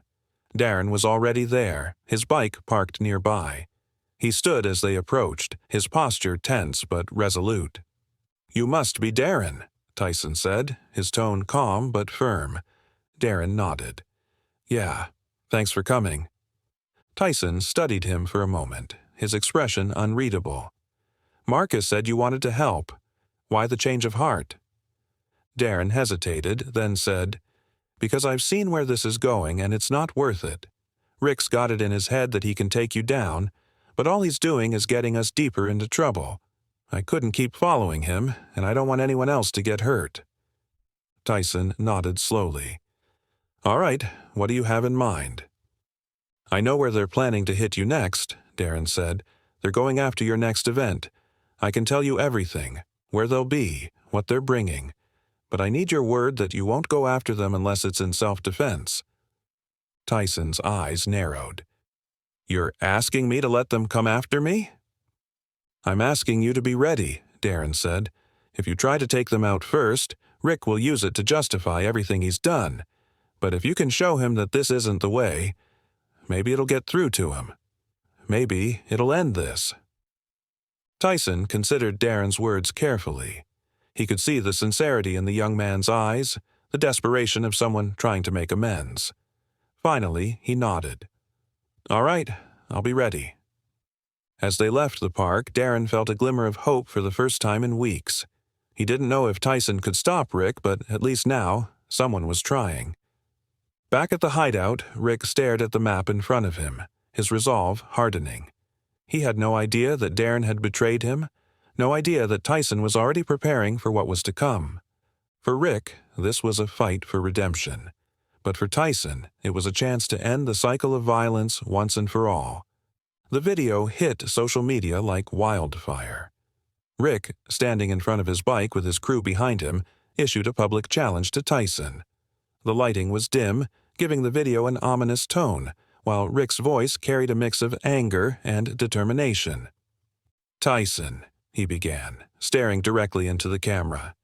"You think you can humiliate us and walk away? You think you're untouchable? I'm here to tell you, man to man, that ends now." The camera panned briefly to the other gang members, their expressions tense. Rick continued, his tone unwavering. "I'm calling you out, one-on-one, no tricks, no weapons. Let's settle this the old-fashioned way. You and me, in the ring. Unless you're scared." The challenge was clear, and within minutes reactions started pouring in. Some called Rick a fool for challenging a former heavyweight champion. Others praised his bravery, or arrogance, for stepping up to Tyson. Meanwhile, Tyson sat in his living room. Marcus pacing behind him as the video played on a laptop. When it ended, Marcus shook his head, his frustration evident. "This guy doesn't know when to quit," Marcus said. "You don't owe him anything, Mike. Let the police handle it." Tyson leaned back in his chair, his expression thoughtful. "It's not about what I owe him," he said quietly. "It's about what he needs to hear. He's got something to prove, and he's willing to risk everything for it." Marcus stopped pacing, crossing his arms. "You're not seriously considering this, are you?" Tyson sighed, his gaze fixed on the screen. "If I say no, he'll just find another way to come after me. This isn't about the fight. It's about showing him there's another way." The room fell silent as Marcus considered Tyson's words. Finally, he nodded reluctantly. "All right, but if you're going to do this, we do it on your terms. No surprises, no risks." The next day, Tyson released his response. The video was calm and measured, a stark contrast to Rick's fiery challenge. Tyson stood in a brightly lit gym, his demeanor controlled and confident.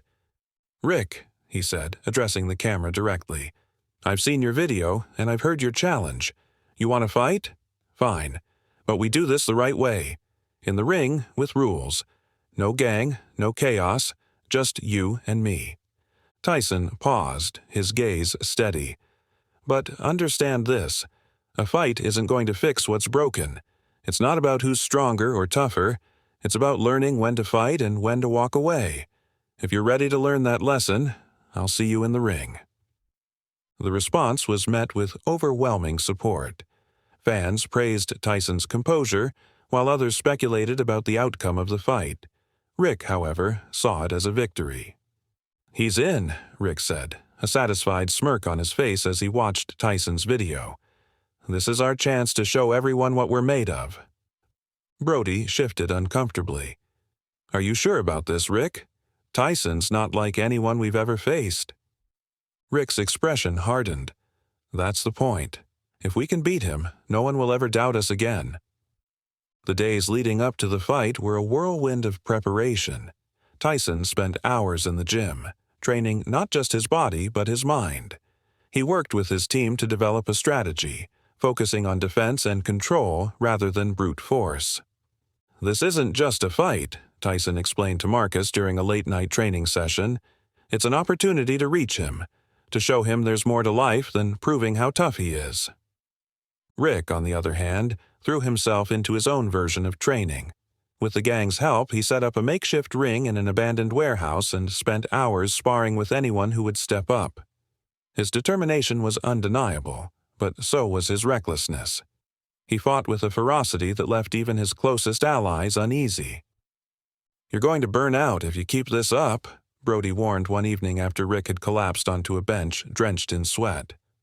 "I don't care," Rick replied, his voice hoarse. "This fight is all that matters." As the day of the fight approached, the tension between the two men grew palpable. The venue, a neutral gym arranged by Tyson's team, was modest but well-equipped. It was chosen for its privacy, ensuring that the fight wouldn't devolve into chaos. On the morning of the fight, Tyson arrived early, his demeanor calm but focused. He warmed up in the ring, his movements fluid and deliberate. Marcus stood nearby, offering words of encouragement. "You've got this, Mike," Marcus said. "Just stick to the plan." Rick arrived later, his energy more frenetic. He was accompanied by Brody and a few other gang members who stayed outside as per the rules. Rick's hands were wrapped tightly and his eyes burned with intensity as he stepped into the ring. The two men faced each other as the referee went over the rules. Tyson's expression was unreadable, while Rick's was a mix of determination and simmering anger. "Let's keep it clean," the referee said before stepping back. As the bell rang, the crowd, limited to a few invited spectators, fell silent. Tyson moved with calculated precision, his years of experience evident in every step. Rick, by contrast, came out swinging, his punches wild but powerful. Tyson dodged effortlessly, his movements almost too quick for Rick to follow. But rather than retaliate immediately, Tyson used the first round to gauge Rick's strategy, or lack thereof. When the bell signaled the end of the round, Rick returned to his corner, his breathing heavy. Tyson, meanwhile, barely looked winded. "Keep your head in the game," Brody said, trying to steady Rick's nerves. "You're not going to win by throwing haymakers." Rick glared at him. "I know what I'm doing." In his own corner, Tyson spoke quietly to Marcus. "He's running on anger," Tyson said. "That's his weakness." The second round began, and Tyson shifted gears. He started throwing calculated jabs, each one landing with precision. Rick tried to counter, but Tyson's defense was impenetrable. The difference in skill was undeniable. As the round progressed, Tyson began speaking to Rick between punches. "This isn't the answer, Rick," he said, his voice calm despite the intensity of the fight. "You're better than this." Rick growled in frustration, his swings becoming more erratic. "Shut up and fight," he shouted. "I am fighting," Tyson replied, landing another clean jab. "But you're fighting the wrong battle." By the time the bell rang again, Rick was visibly shaken. His body ached, his confidence wavering. Tyson, meanwhile, remained steady, his focus unwavering. The tension in the air was unmistakable as the fight approached. Tyson maintained a calm focus, his years of experience teaching him the importance of both mental and physical preparation. In the days leading up to the fight, his training sessions became increasingly methodical. Each punch he threw, each step he took in the ring, was calculated and precise. "It's not just about being ready to fight," Tyson explained to Marcus during one of their sessions. "It's about being ready to teach. If I just beat him, he won't learn anything. I need him to see there's a better way." Marcus nodded, his usual skepticism replaced by admiration. "You're taking a risk here, Mike, but if anyone can pull it off, it's you." Tyson's training wasn't just about honing his skills. He spent hours reflecting on his own journey, thinking about the lessons he'd learned from his mentor, Cus D'Amato, and how those lessons had shaped the man he'd become. He remembered how Cus had emphasized the importance of discipline and control, of knowing when to fight and when to walk away. Across town, Rick's preparations were a stark contrast. His training was fueled by anger and desperation. Each punch he threw seemed to carry the weight of his frustration, his need to prove himself. He had turned the gang's hideout into a makeshift gym, the walls echoing with the sound of fists hitting heavy bags and the occasional clash of sparring gloves. "You're pushing too hard," Brody said one evening as Rick wiped sweat from his brow. "If you burn out before the fight, you'll have nothing left when it matters." Rick glared at him, his voice sharp. "I don't have a choice, Brody. This fight isn't just about Tyson. It's about all of us. If I lose, we all lose." Brody hesitated, then nodded reluctantly. He didn't agree with Rick's approach, but he knew better than to argue. The gang's loyalty to Rick was fraying, but for now, they remained by his side. As the fight drew closer, the buzz around it grew. Despite the effort to keep it private, word had spread, and people were speculating about the outcome. Some believed Tyson's experience and skill would make the fight a foregone conclusion. Others thought Rick's raw determination might give him an edge. The night before the fight, Tyson sat alone in his gym, the quiet allowing him to focus.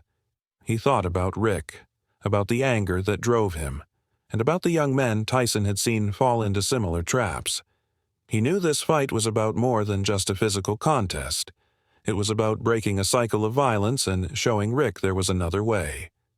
Meanwhile, Rick paced in his room, his mind racing. He couldn't shake the fear that had begun to creep in, the nagging doubt that he might be in over his head. But he pushed those thoughts aside, convincing himself that victory was the only option. The morning of the fight arrived, and both men prepared in their own ways. Tyson started the day with meditation, clearing his mind and focusing on his breathing. He followed it with a light workout, keeping his body loose and ready. Rick, on the other hand, threw himself into a final, intense training session, ignoring the warnings from his gang to conserve his energy. By the time he arrived at the venue, he was physically exhausted but too stubborn to admit it. The venue itself was modest, a small gym with a regulation ring set up in the center. A few select spectators were allowed in, their murmurs adding to the charged atmosphere. Both men arrived early, each taking a separate corner of the gym to prepare. Tyson wrapped his hands carefully, his movements deliberate. Marcus stood nearby, offering quiet encouragement. "Just remember the plan," Marcus said. "This isn't about beating him. It's about reaching him." Tyson nodded, his focus unwavering. "I know." Rick, meanwhile, struggled to keep his emotions in check. As he laced up his gloves, his hands trembled slightly, a combination of adrenaline and exhaustion. Brody stood by, watching with concern but saying nothing. When the time came, the two men stepped into the ring, the room falling silent. The referee went over the rules, his voice steady but firm. "Keep it clean. Respect each other. Let's make this a fair fight." The bell rang, and the fight began. Tyson moved with a grace that came from years of experience, his footwork precise and his defense impenetrable. Rick, by contrast, came out swinging, his punches wild and aggressive. Tyson spent the first round studying Rick's movements, dodging his attacks with ease. He didn't throw a single punch, instead letting Rick expend his energy. By the end of the round, Rick was already breathing heavily, his frustration evident. In his corner, Marcus leaned in close to Tyson. "You've got him where you want him," he said. "Now's the time to start talking to him." Tyson nodded, his expression calm. He understood what Marcus meant. This wasn't just a fight. It was an opportunity to reach Rick, to show him there was more to life than proving his toughness. As the second round began, Tyson started throwing calculated jabs, each one landing cleanly. But with every punch he spoke to Rick, his voice calm despite the intensity of the fight. "This isn't the answer, Rick," Tyson said after landing a quick combination. "You're fighting for the wrong reasons." Rick growled in frustration, his swings becoming more erratic. "Shut up and fight," he shouted. "I am fighting," Tyson replied, dodging another wild punch. "But you need to ask yourself why you're here. What are you trying to prove?" The words seemed to hit Rick harder than the punches. His movements slowed, his confidence wavering. By the end of the round, he was visibly shaken, his body aching and his mind racing. As he returned to his corner, Brody tried to steady him. "You need to calm down, Rick. He's getting in your head." Rick didn't respond, his gaze fixed on Tyson across the ring. He could feel his resolve crumbling, the doubts he had been pushing away now impossible to ignore. On the other side of the ring, Tyson sat quietly, his breathing steady. Marcus leaned in close. "You're getting through to him," he said. "Keep it up." Tyson nodded, his focus never leaving Rick. He knew the next round could be the turning point, not just in the fight, but in Rick's life. The tension in the room was palpable as the third round began. Rick stood in his corner, sweat dripping down his face, his breaths coming in short, labored bursts. His chest heaved as he tried to steady himself, but the frustration in his eyes betrayed his inner turmoil. Across the ring, Tyson remained calm, his stance relaxed yet ready, his focus unwavering. The bell rang, and Rick charged forward, his fists flying in a desperate attempt to regain control. Tyson, however, moved with precision, sidestepping Rick's wild punches with an ease that only years of experience could bring. The crowd watched in silence, their eyes darting between the two fighters as the difference in skill became more apparent with each passing moment. "You've got to think, Rick," Tyson said as he dodged another punch. "This isn't about rage, it's about control." Rick snarled in response, swinging hard but missing again. His movements were fueled by anger, but his exhaustion was evident. Tyson capitalized on this, landing a clean jab that sent Rick stumbling back. The crowd murmured, the sound a mix of awe and unease. Tyson didn't press the advantage, though. Instead, he stepped back, giving Rick space to recover. "You don't have to prove anything to anyone," Tyson said. This fight won't fix what's broken inside." Rick wiped his mouth with the back of his glove, his expression a mixture of defiance and confusion. "Stop talking like you know me," he growled, launching himself forward again. Tyson met him with a series of quick, precise jabs, each one calculated to wear Rick down without causing unnecessary harm. "I do know you," Tyson said, his voice steady. "I was you. Angry, lost, trying to fight my way out of pain. But this isn't the way." The words struck a chord with Rick, though he tried to shake it off. He swung wildly, but Tyson deflected the punches with ease. As the round progressed, Rick's movements became slower, his punches weaker. Tyson saw the opening and delivered a firm yet controlled right hook that sent Rick to the canvas. The referee began the count, but Rick pushed himself up at 6, his legs unsteady but his pride forcing him to continue. Tyson watched him closely, his expression unreadable. "Stay down, Rick," he said. "There's no shame in knowing your limits." Rick spat onto the canvas, shaking his head. "I'm not a quitter." Tyson sighed, stepping forward as the referee signaled for the fight to resume. "It's not about quitting," Tyson said, his tone firm but not unkind. "It's about knowing when to fight and when to walk away." The 4th round began, and the dynamic shifted. Tyson took control, his movements deliberate as he landed a series of body shots that left Rick gasping for air. But Tyson didn't just fight. He spoke, each word a calculated attempt to reach Rick on a deeper level. "You're better than this," Tyson said, his voice cutting through the noise of the crowd.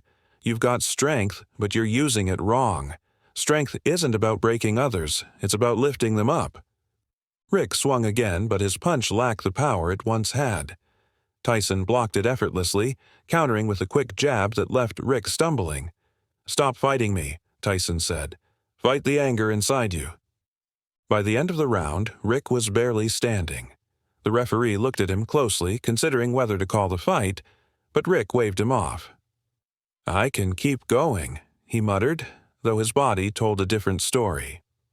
In Tyson's corner, Marcus leaned in. "He's done, Mike. One more round, and this is over." Tyson nodded but remained focused. "It's not about the fight anymore," he said. "It's about what happens after." The 5th round began, and Tyson decided to end it. He moved with precision, landing a series of clean punches that left Rick reeling. But instead of delivering a final blow, Tyson stepped back, his hands lowered. "It's over, Rick," Tyson said. "You've got nothing left to prove. Walk away while you still can." Rick stood there, his body swaying, his fists half raised. For a moment it seemed like he might charge forward again, but then he stopped. His hands dropped to his sides, and he looked at Tyson with a mixture of defeat and realization. The referee stepped in, waving off the fight. "That's it," he declared. "Tyson wins by TKO." The crowd erupted in applause, but Tyson's focus remained on Rick. He approached him slowly, extending a hand. "It's not about winning or losing," Tyson said. "It's about learning. Are you ready to learn, Rick?" Rick hesitated, his pride warring with the exhaustion that weighed him down. Finally, he reached out and took Tyson's hand. "I don't know how," he admitted, his voice barely above a whisper. Tyson nodded, helping Rick to his feet. "That's the first step," he said, admitting you don't have all the answers. The rest will come. As the crowd continued to cheer, Tyson and Rick stood together in the center of the ring, a moment of quiet amidst the chaos. For Rick, the fight was over, but his journey was just beginning. Outside the gym, Rick's gang watched in stunned silence. The fight had shown them a side of their leader they hadn't seen before, a man vulnerable yet capable of change. Brody turned to the others, his expression thoughtful. "Maybe it's time we all rethink what we're doing," he said quietly. No one argued. The fight had planted a seed, one that might grow into something better. Tyson walked Rick out of the ring, their steps slow but purposeful. "This doesn't have to be the end for you," Tyson said. "It can be the start of something better." Rick didn't respond immediately, but his silence wasn't defiance. It was reflection. And for Tyson, that was enough. The locker room was oppressively quiet, the kind of silence that amplified every small sound. The hum of the overhead lights, the faint dripping of a leaky faucet, and Rick's labored breathing. He sat hunched over on the wooden bench, his hands covering his face, his sweat-soaked hair clinging to his forehead. The fight had ended some time ago, but its aftermath was still raw. Brody stood by the lockers, arms crossed as he studied Rick. For years, he had followed Rick without question, seeing him as an unshakable leader. But now, seeing him in this state, Brody felt a pang of something unfamiliar. Concern. "Rick," Brody said tentatively, breaking the silence. Rick didn't look up. "What? You all right?" Rick let out a bitter laugh, finally lowering his hands to reveal his bloodshot eyes. "Do I look all right to you?" Brody shrugged. "I don't know, man. You look different." "Different?" Rick repeated, his voice tinged with sarcasm. "That's one way to put it. I just got humiliated in front of everyone. Tyson made me look like a damn fool." Brody shook his head, leaning against the locker. "You didn't get humiliated. You fought. You showed up. That's more than most people can say." Rick glared at him, but his usual fire was absent. "What's the point of showing up if you lose? Everyone saw me fall. What's left after that?" Before Brody could respond, the door creaked open and Tyson stepped inside. Despite the bruises on his face and the sweat clinging to his skin, he moved with the calm authority of someone who had nothing to prove. He walked over to Rick, his gaze steady but not unkind. "How's the head?" Tyson asked, sitting on the bench beside him. Rick snorted. "Hurts like hell, but I guess that's what I deserve." Tyson tilted his head slightly. "Deserve? You think you deserve to lose?" Rick hesitated, then nodded. "Yeah, I went in there thinking I could take you down, prove something. Instead, I just proved I'm nothing." Tyson sighed, leaning forward with his elbows on his knees. "You didn't prove you're nothing. You proved you've got heart. You proved you've got fight in you. But what you're fighting for, that's where you're getting it wrong." Rick frowned, his hands clenching into fists. "You don't know me. You don't know what I've been through." "You're right," Tyson said. "I don't know your whole story, but I know anger when I see it. I know pain, and I know what it feels like to think the only way to deal with it is by throwing punches." Rick opened his mouth to argue, but stopped. Tyson's words were hitting too close to home, and deep down, Rick knew they were true. "It's not that simple," Rick muttered. "No, it's not," Tyson agreed. "Changing your life, it's the hardest fight there is, but it's worth it, and it starts with a choice." Rick stared at the floor, his mind racing. For years he had built his life around being the strongest, the toughest, the one no one dared to challenge. But now, sitting here, bruised and broken, he couldn't help but wonder if there was more to life than proving his strength. Brody cleared his throat, breaking the heavy silence. "So, what happens now?" he asked, looking between the two men. Tyson turned to Rick, his expression expectant. "That's up to you." Rick hesitated, the weight of the moment pressing down on him. Finally he spoke, his voice quiet but resolute. "I don't know what's next, but I think I'm done fighting." Brody raised an eyebrow. "Done fighting? You mean, like, done? What about the gang? What about everything we've built?" Rick sighed, running a hand through his hair. "What have we built, Brody? A reputation? Fear? None of that means anything if it just keeps dragging us down." The words hung in the air, their significance sinking in. For years, the gang had been Rick's identity, his purpose.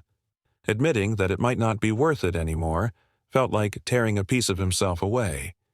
"You've got a chance to rebuild," Tyson said, his voice calm but firm. "To create something better. It's not going to be easy, but you've already taken the first step."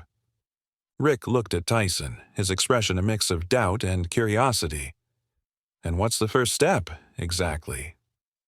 "Figuring out what kind of man you want to be," Tyson said, "and then fighting for that." As Tyson stood to leave, he placed a hand on Rick's shoulder, a gesture of both reassurance and encouragement. "You're stronger than you think, Rick. You've just got to believe it." Outside the gym, the cool night air felt like a balm against Tyson's skin. Marcus stood by his car, waiting, his arms crossed. As Tyson approached, Marcus tilted his head toward the gym. "Think he'll actually change?" Tyson paused, glancing back at the building. "I think he's got the spark. The rest is up to him." Marcus nodded slowly, his skepticism softening. "And if he doesn't?" Tyson shrugged. "Then he'll know someone believed in him, and sometimes that's enough to get started." Back inside, Rick and Brody lingered in the locker room. The tension between them was palpable, but it wasn't the same as before. Something had shifted. "So," Brody said cautiously, "what about the rest of us? The gang?" Rick let out a long breath, his shoulders sagging. "We've got to take a good look at what we're doing. If we're just fighting for the sake of fighting, maybe it's time to stop." Brody nodded, his usual bravado replaced by quiet contemplation. "All right, let's see where this goes." As they walked out into the night, Rick felt an unfamiliar sense of relief. For the first time in years, he wasn't pretending to be invincible. He was just Rick, a man trying to find his way. And that, he realized, was a fight worth having. The sun's first rays peeked over the horizon, casting long shadows across the city. Tyson leaned against the railing of his apartment's balcony, a steaming cup of coffee warming his hands. The stillness of the morning was a sharp contrast to the chaos of the previous night, but Tyson found comfort in it. It gave him space to think, to reflect on what had happened and what might come next. Inside, Marcus sat cross-legged on the couch, scrolling through his phone. The sound of a video clip broke the quiet, followed by a chuckle. "You've gone viral again," Marcus said, holding up the screen to show Tyson. Tyson stepped inside, setting his mug on the counter. "Let me guess, fight highlights?" "Partly," Marcus replied, scrolling through comments. "But it's more about what you said. People are eating it up. Strength isn't about hurting people, it's about helping them.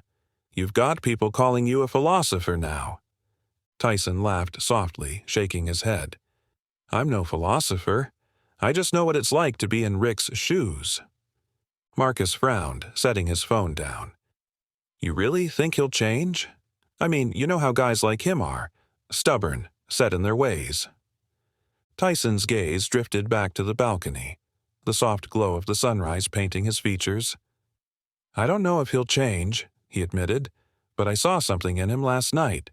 A spark, and sometimes that's all it takes." Across the city, Rick sat alone in his apartment, his elbows resting on his knees as he stared at the floor. His body ached from the fight, every movement a painful reminder of his defeat. But the physical pain was nothing compared to the storm raging in his mind. The fight kept replaying in his head, the sound of the crowd, the sharp sting of Tyson's punches, and, most haunting of all, Tyson's words. "You're fighting the wrong battle." Rick's phone buzzed on the coffee table, snapping him out of his thoughts. He hesitated before picking it up. It was a text from Brody. "We're here if you need us." He stared at the message for a long time, his thumb hovering over the keyboard. What could he say? That he was lost?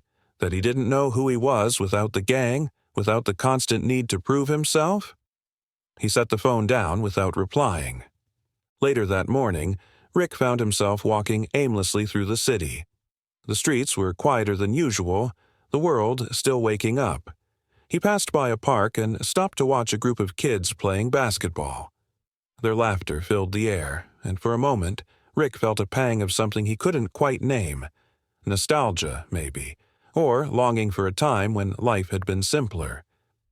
"Rick?" He turned to see Brody standing a few feet away, his hands shoved into his jacket pockets. "What are you doing here?" Rick asked, his tone more curious than annoyed. Looking for you? Brody admitted. You didn't answer my text. Rick shrugged, his gaze returning to the kids on the basketball court. Didn't know what to say. Brody stepped closer, his expression uncharacteristically serious. You don't have to say anything. Just don't shut us out, all right? We've been through too much for that. Rick sighed, running a hand through his hair. I don't even know who I am anymore, Brody. Last night, Tyson, he made me see things differently. And now, I don't know what to do with that. Maybe you don't have to know, Brody said. Maybe it's enough that you're starting to figure it out. Rick looked at him, the weight of his words sinking in. Yeah, maybe. Meanwhile, Tyson spent his day at the youth center, a place that had become a sanctuary for him over the years. The kids greeted him with excitement, their faces lighting up as he walked in.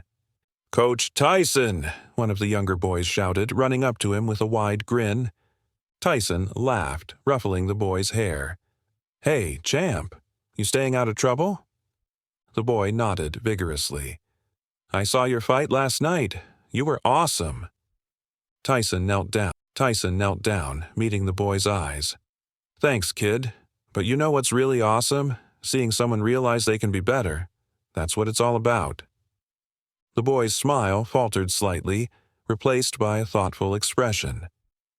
Do you think people can really change, Coach? Tyson's smile softened. I think everyone has the potential to change, but it's not easy. You've got to want it, and you've got to work for it. It's the hardest fight there is, but it's worth it. That evening, as the sun dipped below the horizon, Rick found himself standing outside the youth center. He had no idea why he had come. Maybe it was curiosity, or maybe it was the faint hope that Tyson might have more answers.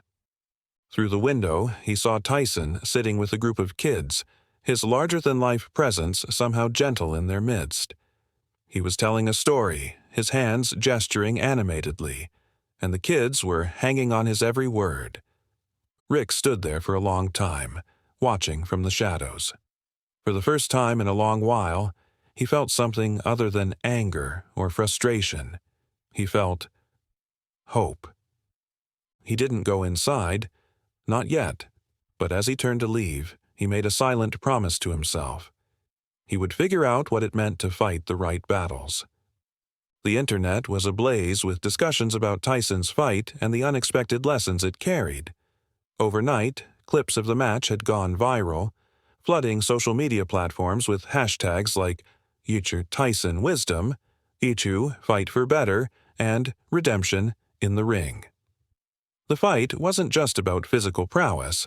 It had sparked a much larger conversation about strength, change, and the power of restraint. At his modest apartment, Tyson sat at the dining table, scrolling through his phone with a bemused smile. Every other post seemed to feature him dodging a punch, delivering a calculated blow, or dropping one of his now famous lines mid-fight. Strength isn't about hurting people, it's about helping them, had become a rallying cry for thousands of posts. Marcus, standing by the counter with a cup of coffee, smirked. You've got the internet philosophers raving about you now. Look at this one. He turned his phone to show Tyson a meme. It featured Tyson mid-punch with bold text. When life throws punches, you dodge and teach it a lesson instead. Tyson chuckled, shaking his head. People will make a meme out of anything. Yeah, but this is good stuff, Marcus said, leaning against the counter. You're not just trending, you're making people think. Tyson set his phone down. If it gets even one person to reflect on their actions, it's worth it. Elsewhere, Rick was trying to navigate the tidal wave of attention the fight had brought. His phone wouldn't stop buzzing. Texts, calls, notifications from social media apps. At first, he ignored them, but curiosity got the better of him, and he opened his messages. Most were from gang members or acquaintances, a mix of awe and confusion. Some were congratulatory, others critical, but all focused on the same thing, the shift they'd seen in him during the fight. Rick scrolled through the messages, his jaw tightening as he read them. That was crazy, man. Didn't know you had it in you to step up like that. Tyson really handed it to you, huh? What's next? Saw the fight. Maybe you should take what he said seriously. He tossed the phone aside, frustrated but unable to shake the weight of their words.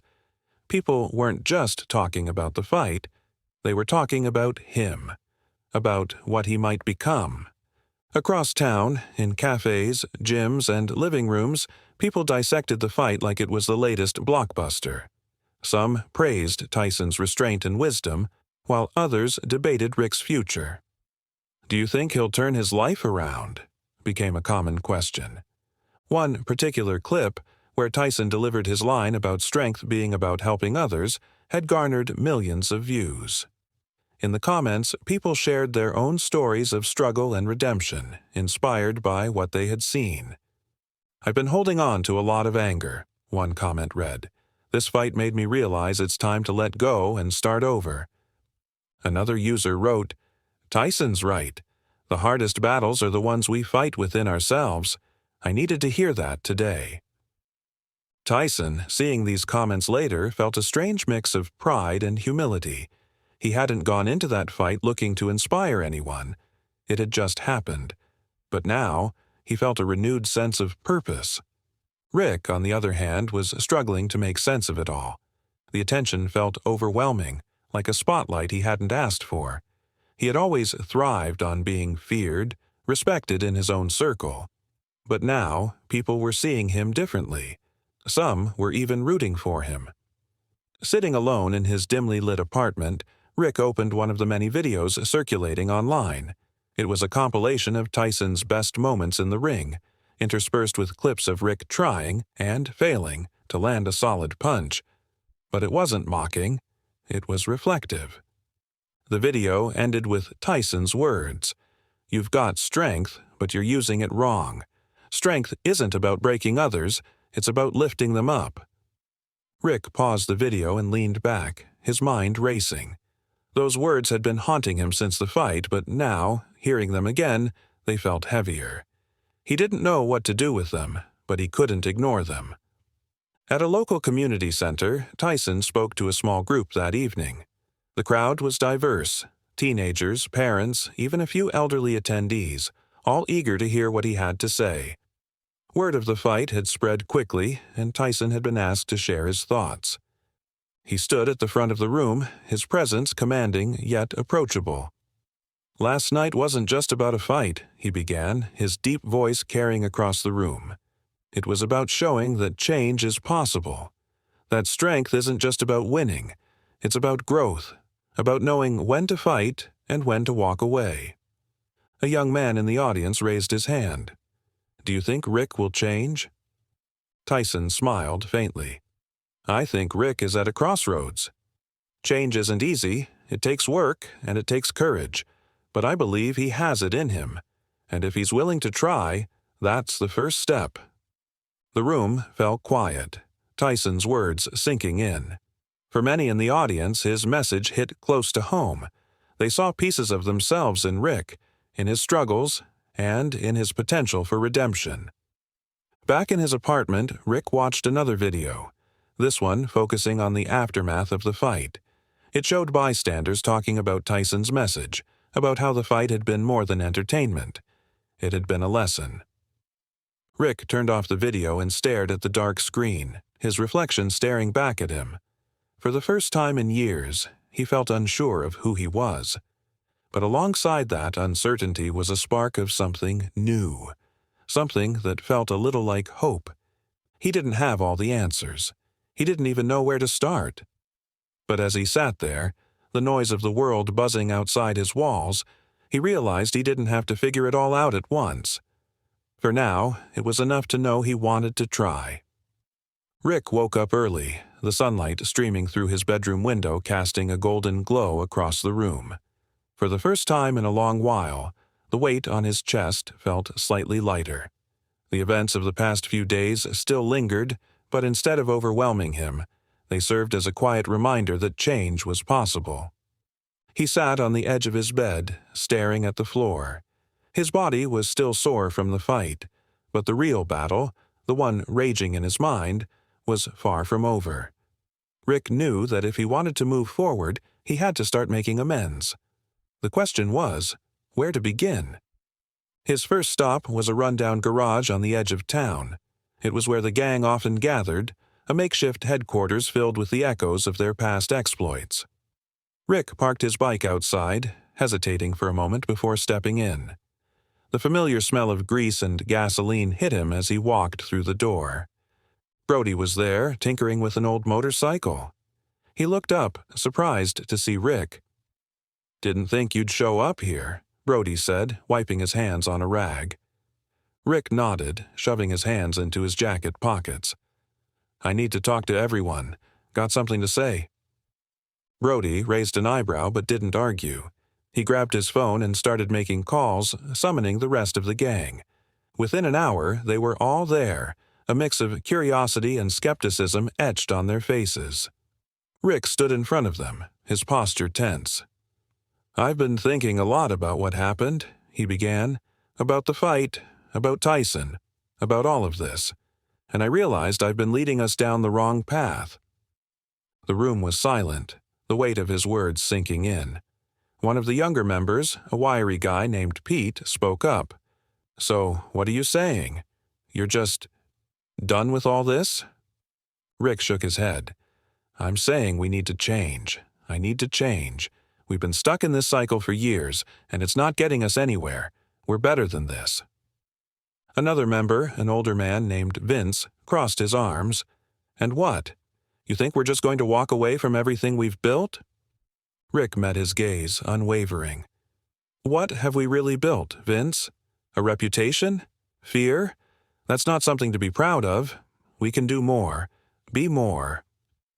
The conversation was tense, emotions running high as the gang members grappled with Rick's words. Some were resistant, clinging to the familiarity of their old ways. Others were intrigued, the possibility of something different stirring within them. By the end of the meeting, Rick knew not everyone would follow him. But for those who did, it was a start. Rick's next step was reaching out to people he had wronged. It was a humbling process, one that forced him to confront the pain he had caused. He started with small gestures, returning stolen items, apologizing to shop owners, and helping repair the damage he had done over the years. One afternoon, he found himself standing outside a community center. It was a place he had once vandalized with the gang, leaving shattered windows and graffiti in their wake. Now it was bustling with activity. Children playing in the yard, volunteers unloading boxes of supplies. Rick hesitated before walking inside. The director, a kind-faced woman in her 50s, greeted him with a mix of caution and curiosity. "Can I help you?" she asked. I'm here to make up for what I did," Rick said, his voice steady despite the nervous knot in his stomach. "I want to help." The woman studied him for a moment before nodding.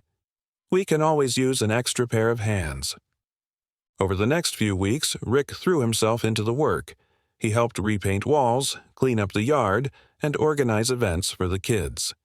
The community center became a refuge, a place where he could see the tangible impact of his efforts. One day, as he was fixing a fence, a young boy approached him. "Are you the guy who fought Tyson?" the boy asked wide-eyed. Rick chuckled, nodding. "Yeah, that's me." "Did he really say you were strong?" the boy pressed. Rick paused, the memory of Tyson's words flashing through his mind. "He said I had strength, but I wasn't using it right." And he was right. The boy nodded thoughtfully before running off to join his friends. Rick watched him go, a faint smile tugging at his lips. As the days turned into weeks, Rick began to notice a change within himself. The anger that had once fueled him was slowly being replaced by something else. Purpose. He still had a long way to go, but for the first time, he felt like he was heading in the right direction. One evening, as he was leaving the community center, he saw Tyson standing by the entrance. Rick froze, his heart racing. He hadn't seen Tyson since the fight, and he wasn't sure what to expect. Tyson smiled, extending a hand. "Looks like you're figuring it out." Rick shook his hand, a mixture of gratitude and humility in his eyes. "I'm trying." "That's all that matters," Tyson said. "The hardest battles are the ones we fight within ourselves. You're on the right path." As Tyson walked away, Rick stood there for a moment, the weight of his words sinking in. He knew the road ahead wouldn't be easy, but for the first time, he felt ready to face it. The studio lights were warm and bright, casting a soft glow on the sleek black desk in front of Tyson. Across from him sat the interviewer, a polished woman in her early 40s, her demeanor poised but friendly. The show was a popular one, known for its in-depth conversations with public figures, and tonight, Tyson was the featured guest. The fight and everything that had followed had thrust him back into the public eye. Videos, memes, and countless debates about his words had made him a topic of national conversation. But Tyson wasn't here to bask in the attention. He had a message to share. The interviewer smiled warmly. "Tyson, thank you for joining us tonight." "Thanks for having me," Tyson replied, his deep voice steady and calm. She leaned forward slightly. "Let's start with the question everyone's been asking. What made you step into the ring that night?" Tyson took a moment to gather his thoughts. "Honestly, I wasn't looking for a fight. I stopped to help someone who needed it, and things escalated. It wasn't about proving anything. It was about doing the right thing." The interviewer nodded. "Your words during the fight have resonated with so many people. Strength isn't about hurting people, it's about helping them. Can you tell us what inspired that perspective?" Tyson smiled faintly. "It's something I had to learn the hard way. When I was younger, I thought strength was about being the toughest, the meanest. But I realized that real strength is about restraint, about knowing when to fight and when to walk away. It's about using what you have to make things better, not worse."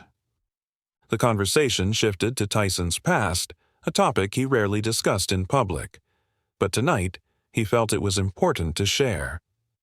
"When I was a kid," he began, "I was angry at the world. I didn't have much, and I felt like I had to fight for everything. Boxing gave me an outlet, but it also gave me a mentor, someone who saw something in me that I couldn't see in myself."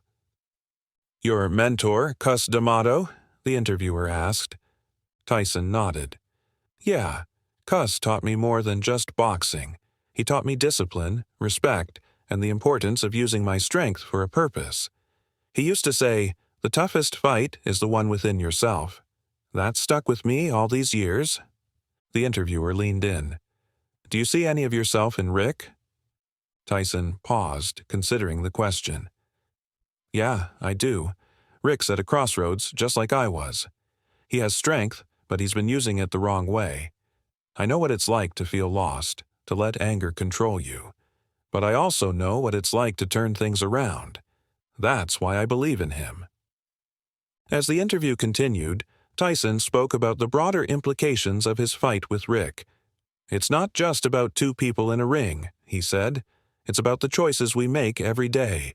Are we going to use our strength to tear others down or to build something better?" The interviewer smiled. "You've become something of a role model, whether you intended to or not. How does that feel?" Tyson chuckled softly.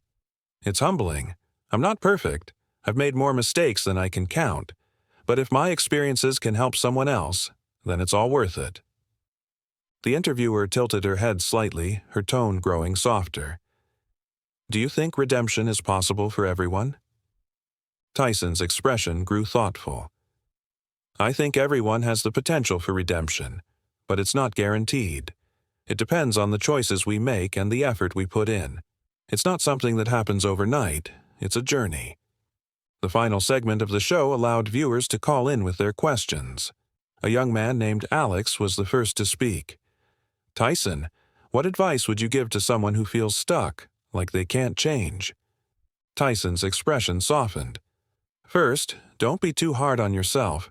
Change is hard. It takes time and effort. But it starts with a decision. Decide to take one small step in the right direction, and then another. It's not about being perfect.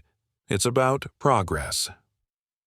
The next caller, an older woman, asked about forgiveness. Do you think people can really be forgiven for the things they've done? Tyson nodded. I do. But forgiveness starts with taking responsibility. You have to own your mistakes and do the work to make things right. It's not easy, but it's possible. Another caller, a teenager, hesitated before speaking. Do you ever feel like you're still fighting your own battles? Tyson smiled gently. Every day. Growth doesn't mean the struggle disappears. It means you get better at handling it. And that's what makes it worth it. After the show, Tyson lingered in the studio for a moment, reflecting on the conversation. He hadn't planned to share so much, but he was glad he had. The fight had been a turning point, not just for Rick, but for him as well. It reminded him of why he had changed his own life and why he continued to push forward. As he stepped outside into the cool night air, his phone buzzed. It was a text from Marcus. Great interview, man. You're really making a difference. Tyson smiled, tucking the phone into his pocket. Making a difference. That was all he had ever wanted. He glanced at the night sky, a deep sense of gratitude settling over him. The journey wasn't over, not for him, not for Rick, and not for anyone looking for their own redemption. But for tonight, it was enough to know that progress was being made.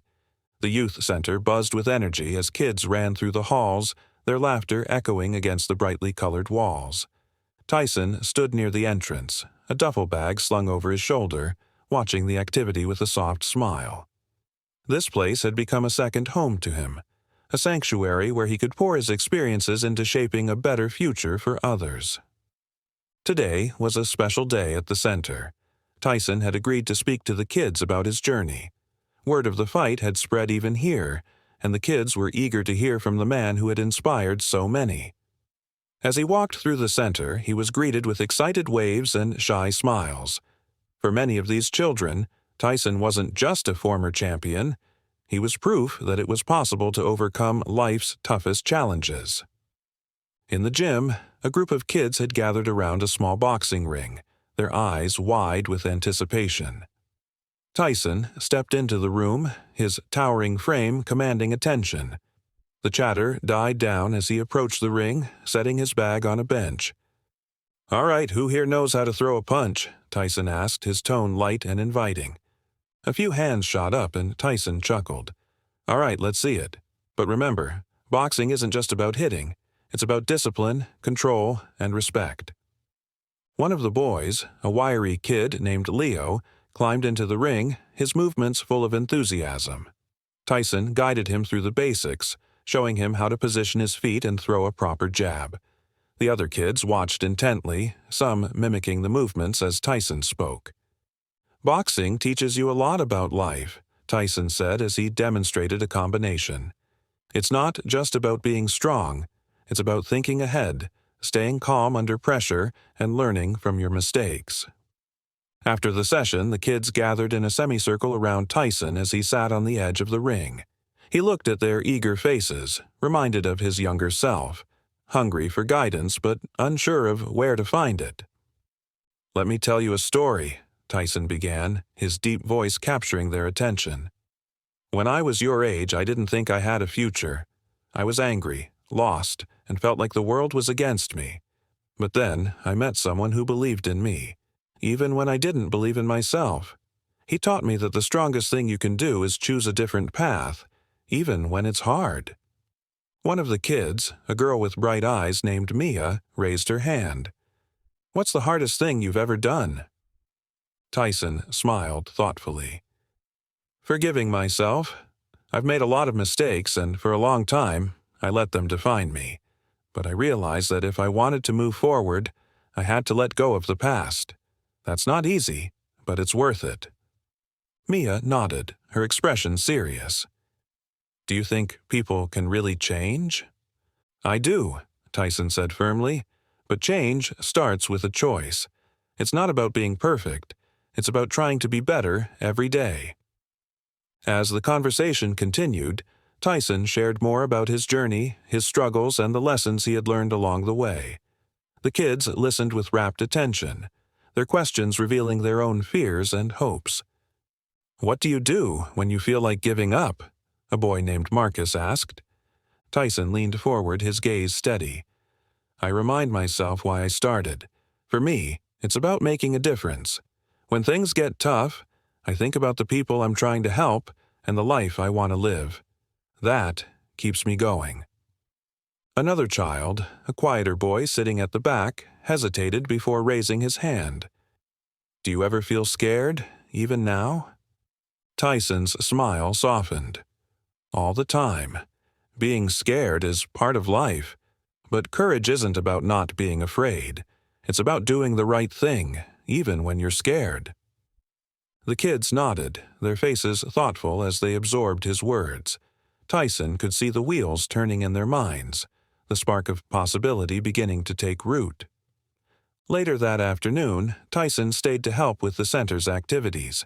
He joined a group of kids in painting a mural on one of the walls, their laughter filling the room as they worked together. The mural depicted a phoenix rising from the ashes, a symbol of resilience and hope. As Tyson added his strokes to the painting, he thought about the journey he had taken to get to this point.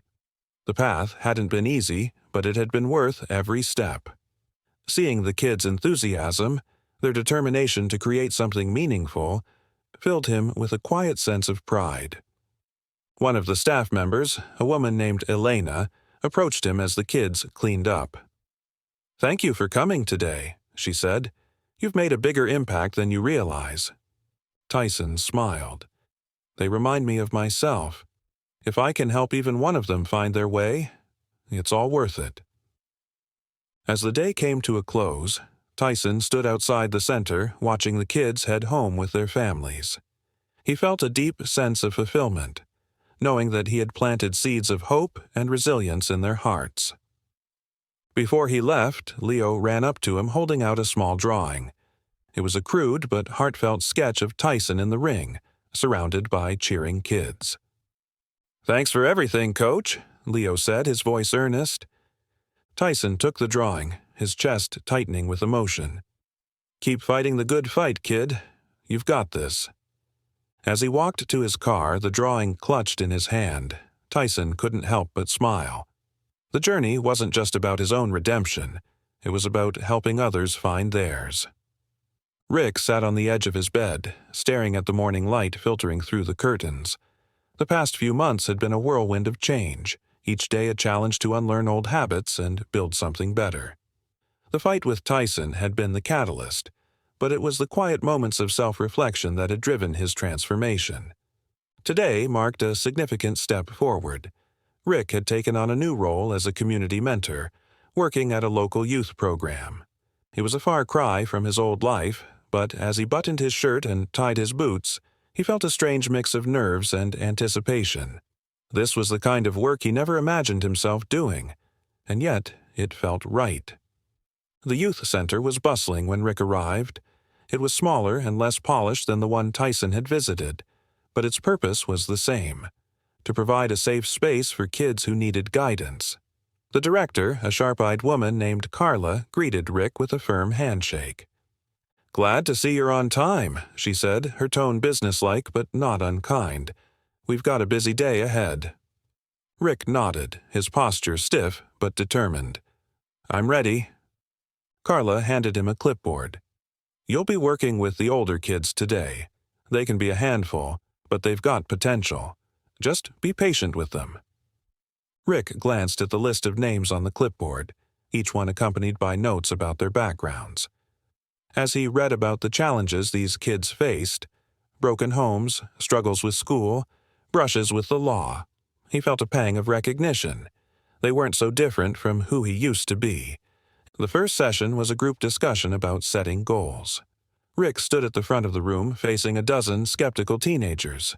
Their arms were crossed, their gazes wary. He could see the defiance in their eyes, a defense mechanism he knew all too well. "I'm not here to lecture you," Rick began, his voice steady.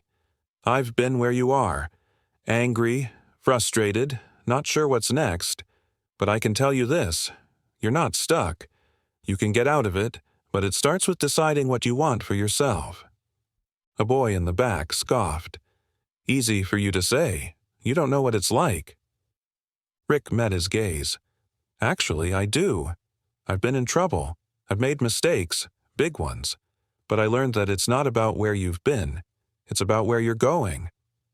The boy didn't respond, but Rick could see a flicker of something in his expression. Curiosity, maybe even hope.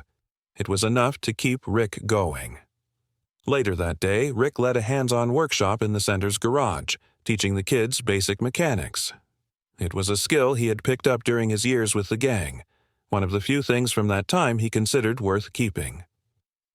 As they worked on an old motorcycle, one of the girls, a quiet teenager named Alana, asked, "Why are you doing this? Helping us, I mean." Rick paused, wiping his hands on a rag. "Because I've been given a second chance and I want to make it count. If I can help you find your way, then it's worth it." Alana nodded, her focus shifting back to the bike. The moment was brief but meaningful, a small connection that reminded Rick why he was here. As the weeks passed, Rick began to find his rhythm. The kids warmed up to him slowly, their skepticism giving way to trust.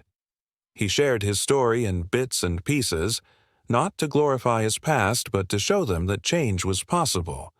The work was hard, but it was also deeply rewarding. One afternoon, Carla pulled him aside. "You're doing good work here," she said, her tone softer than usual.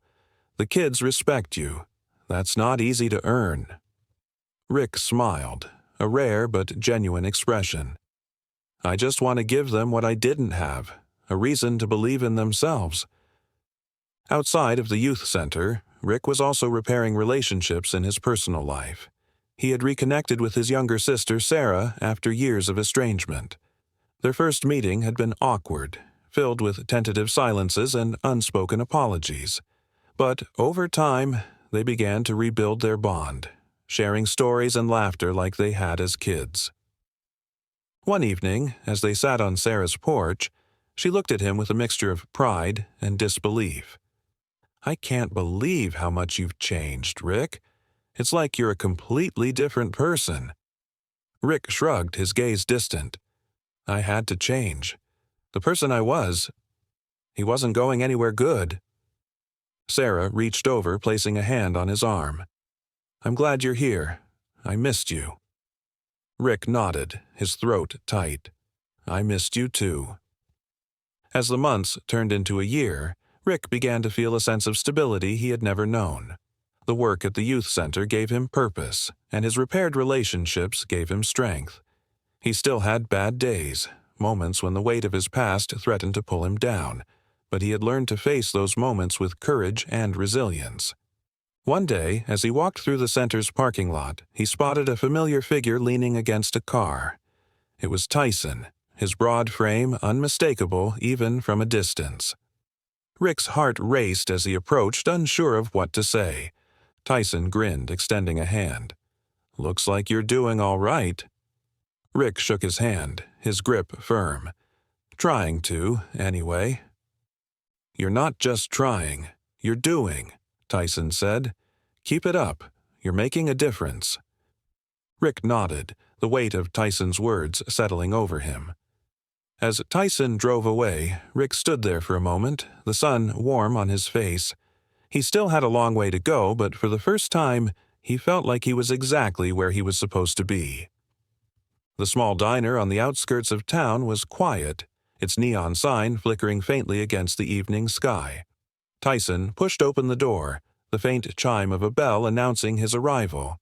He had stopped here on a whim during a road trip, drawn in by the promise of coffee and a warm meal. The scent of freshly brewed coffee and frying bacon greeted him as he stepped inside. Taking a seat at the counter, Tyson ordered a coffee and leaned back, letting the calm atmosphere wash over him. He was halfway through his first sip when the door opened, and a familiar figure walked in. Rick. For a moment, neither of them spoke. Tyson raised his mug in acknowledgement, a faint smile tugging at the corners of his mouth. Rick nodded, hesitating briefly before walking over and taking the stool next to him. "Didn't expect to see you here," Tyson said, his tone light.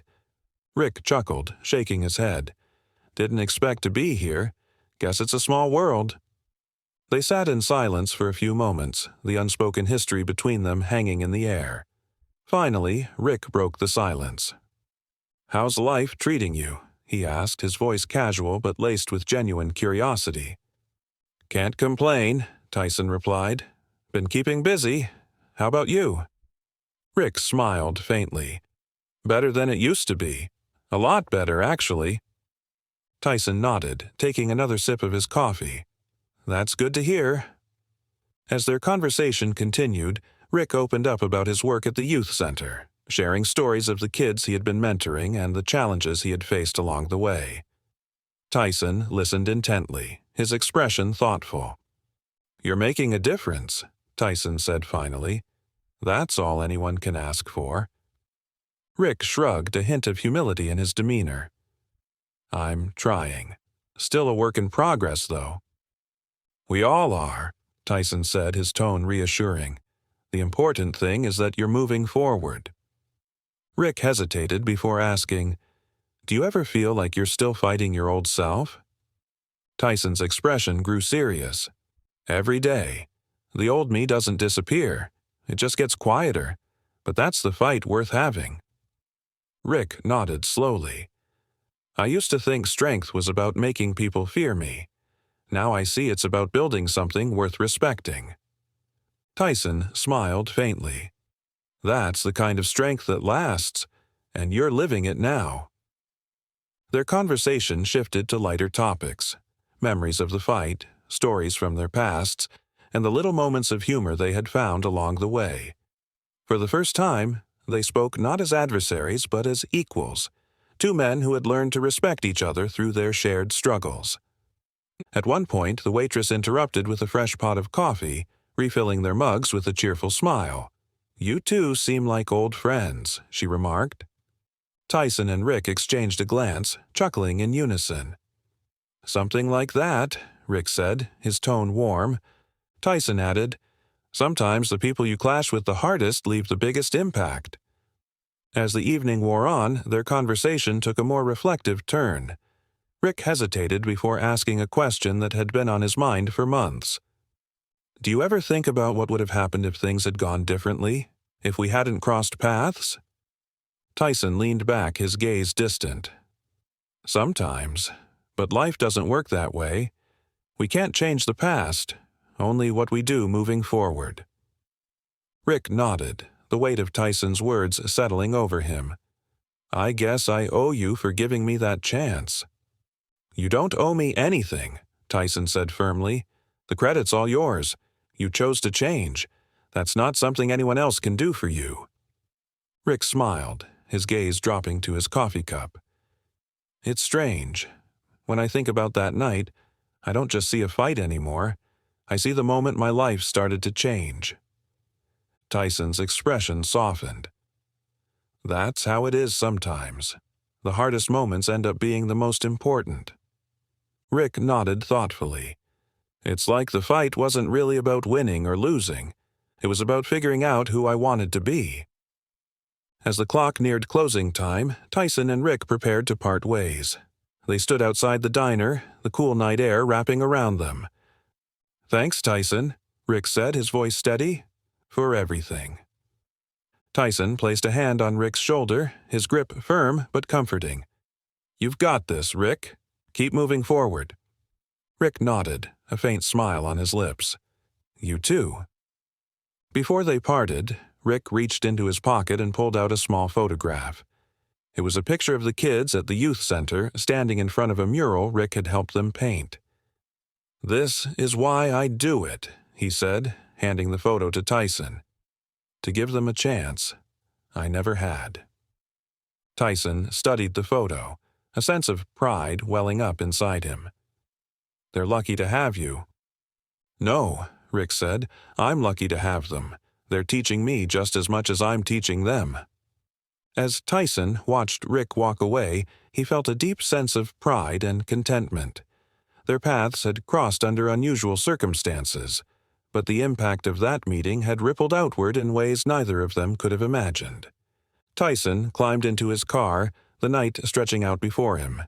As he drove away, he couldn't help but feel that the journey, his, Rick's, and everyone they had touched, was far from over. But for now, it was enough to know they were on the right path. The auditorium was packed, the hum of quiet conversations filling the air as people found their seats. At the front of the room, a single microphone stood on a wooden podium, illuminated by a warm spotlight. Tyson waited behind the curtain, adjusting the cuffs of his shirt and taking a deep breath. This was far from the boxing ring, but the anticipation felt oddly familiar. Tonight's event was a celebration of the community's resilience and growth. Tyson had been invited to deliver the keynote speech, a reflection on his journey and the lessons he had learned along the way. As the MC introduced him, the applause rose like a wave, a sound that filled him with both pride and humility. Stepping out onto the stage, Tyson scanned the crowd. Among the faces, he recognized Rick, sitting near the front, his expression a mix of pride and encouragement. Tyson smiled, his voice steady as he greeted the audience. "When I was young, I thought strength was about being the toughest person in the room," Tyson began, his deep voice resonating through the hall. "I believed it was about power, control, and never showing weakness. But I learned, through hard lessons, that real strength is something entirely different." He paused, letting the weight of his words settle over the audience. Real strength is about resilience. It's about choosing to stand back up when life knocks you down. It's about having the courage to change, even when it feels impossible. Tyson's story unfolded, taking the audience through his tumultuous youth, his rise in boxing, and the mistakes that nearly cost him everything. He spoke candidly, his vulnerability disarming the crowd and drawing them in. "I wasn't always the person you see standing here," he admitted. "There were times when I let my anger define me, when I used my strength to hurt instead of help. But there came a moment, a turning point, when I realized I didn't want to be that person anymore. I wanted to be better." He glanced at Rick, their eyes meeting briefly. "Sometimes the hardest fights are the ones we have with ourselves, but those are the fights worth winning." The audience listened intently as Tyson shared the lessons he had learned about forgiveness, humility, and the power of second chances. "Forgiveness doesn't mean forgetting," he said. "It means acknowledging the pain and choosing to move forward anyway. And sometimes the person you need to forgive the most is yourself." He spoke about the importance of community, about how no one could succeed alone. We all need people who believe in us, even when we don't believe in ourselves. For me, that person was my mentor, Custamato. For others, it might be a friend, a family member, or even a stranger who sees something in you that you can't see in yourself. Tyson's voice grew softer as he addressed the young people in the audience. "To those of you who feel like you're stuck, like the world is against you, I want you to know that you're not alone. Change is hard, but it's possible. And it starts with a single choice. Choose to be better, even if it's just one small step at a time." The room was silent, the weight of his words hanging in the air. Tyson could see the impact in their faces, the quiet determination that had taken root in their expressions. One young woman stood up, her voice trembling as she asked, "How do you know when you're strong enough to move forward?" Tyson looked at her, his gaze steady. "You don't. Strength isn't something you feel in the moment. It's something you see when you look back and realize you didn't give up." The audience murmured in agreement, the tension in the room easing as Tyson's words resonated with them. As Tyson concluded his speech, he reflected on the journey that had brought him here. Not just his own, but Rick's as well. "Every person has a story," he said. "A story of struggle, of triumph, of growth, and every story matters, because when we share our stories, we remind each other that we're not alone, that we're all in this together." The applause was thunderous as Tyson stepped back from the podium, a wave of emotion washing over him. He nodded in gratitude, his heart full as he returned to his seat. After the event, Tyson found himself surrounded by attendees, each eager to share their thanks and reflections. Among them was Rick, who approached with a smile. "You killed it up there," Rick said, his tone warm. Tyson chuckled, clapping him on the shoulder. "Thanks, but the real work is out there. What you're doing every day at that center." Rick shook his head. "I wouldn't be doing it if it weren't for you." Tyson looked at him, his expression serious. "You did the hard part, Rick. You chose to change. That's your victory." As the crowd began to thin, Tyson stepped outside, the cool night air wrapping around him. He looked up at the stars, his mind quiet and content. The journey hadn't been easy. There were still challenges ahead, battles to fight, lessons to learn. But tonight, he felt at peace. Behind him, Rick joined him on the steps, both men standing in comfortable silence. "Think we've come a long way," Rick said finally. "We have," Tyson agreed, "but there's still more to do." Rick nodded, his gaze fixed on the horizon. "Yeah, but for the first time, I'm looking forward to it." Tyson smiled, the warmth of Rick's words settling in his chest. Together, they had found strength in their struggles, purpose in their pain, and as they stood under the vast night sky, they knew that the story wasn't over. It was just beginning.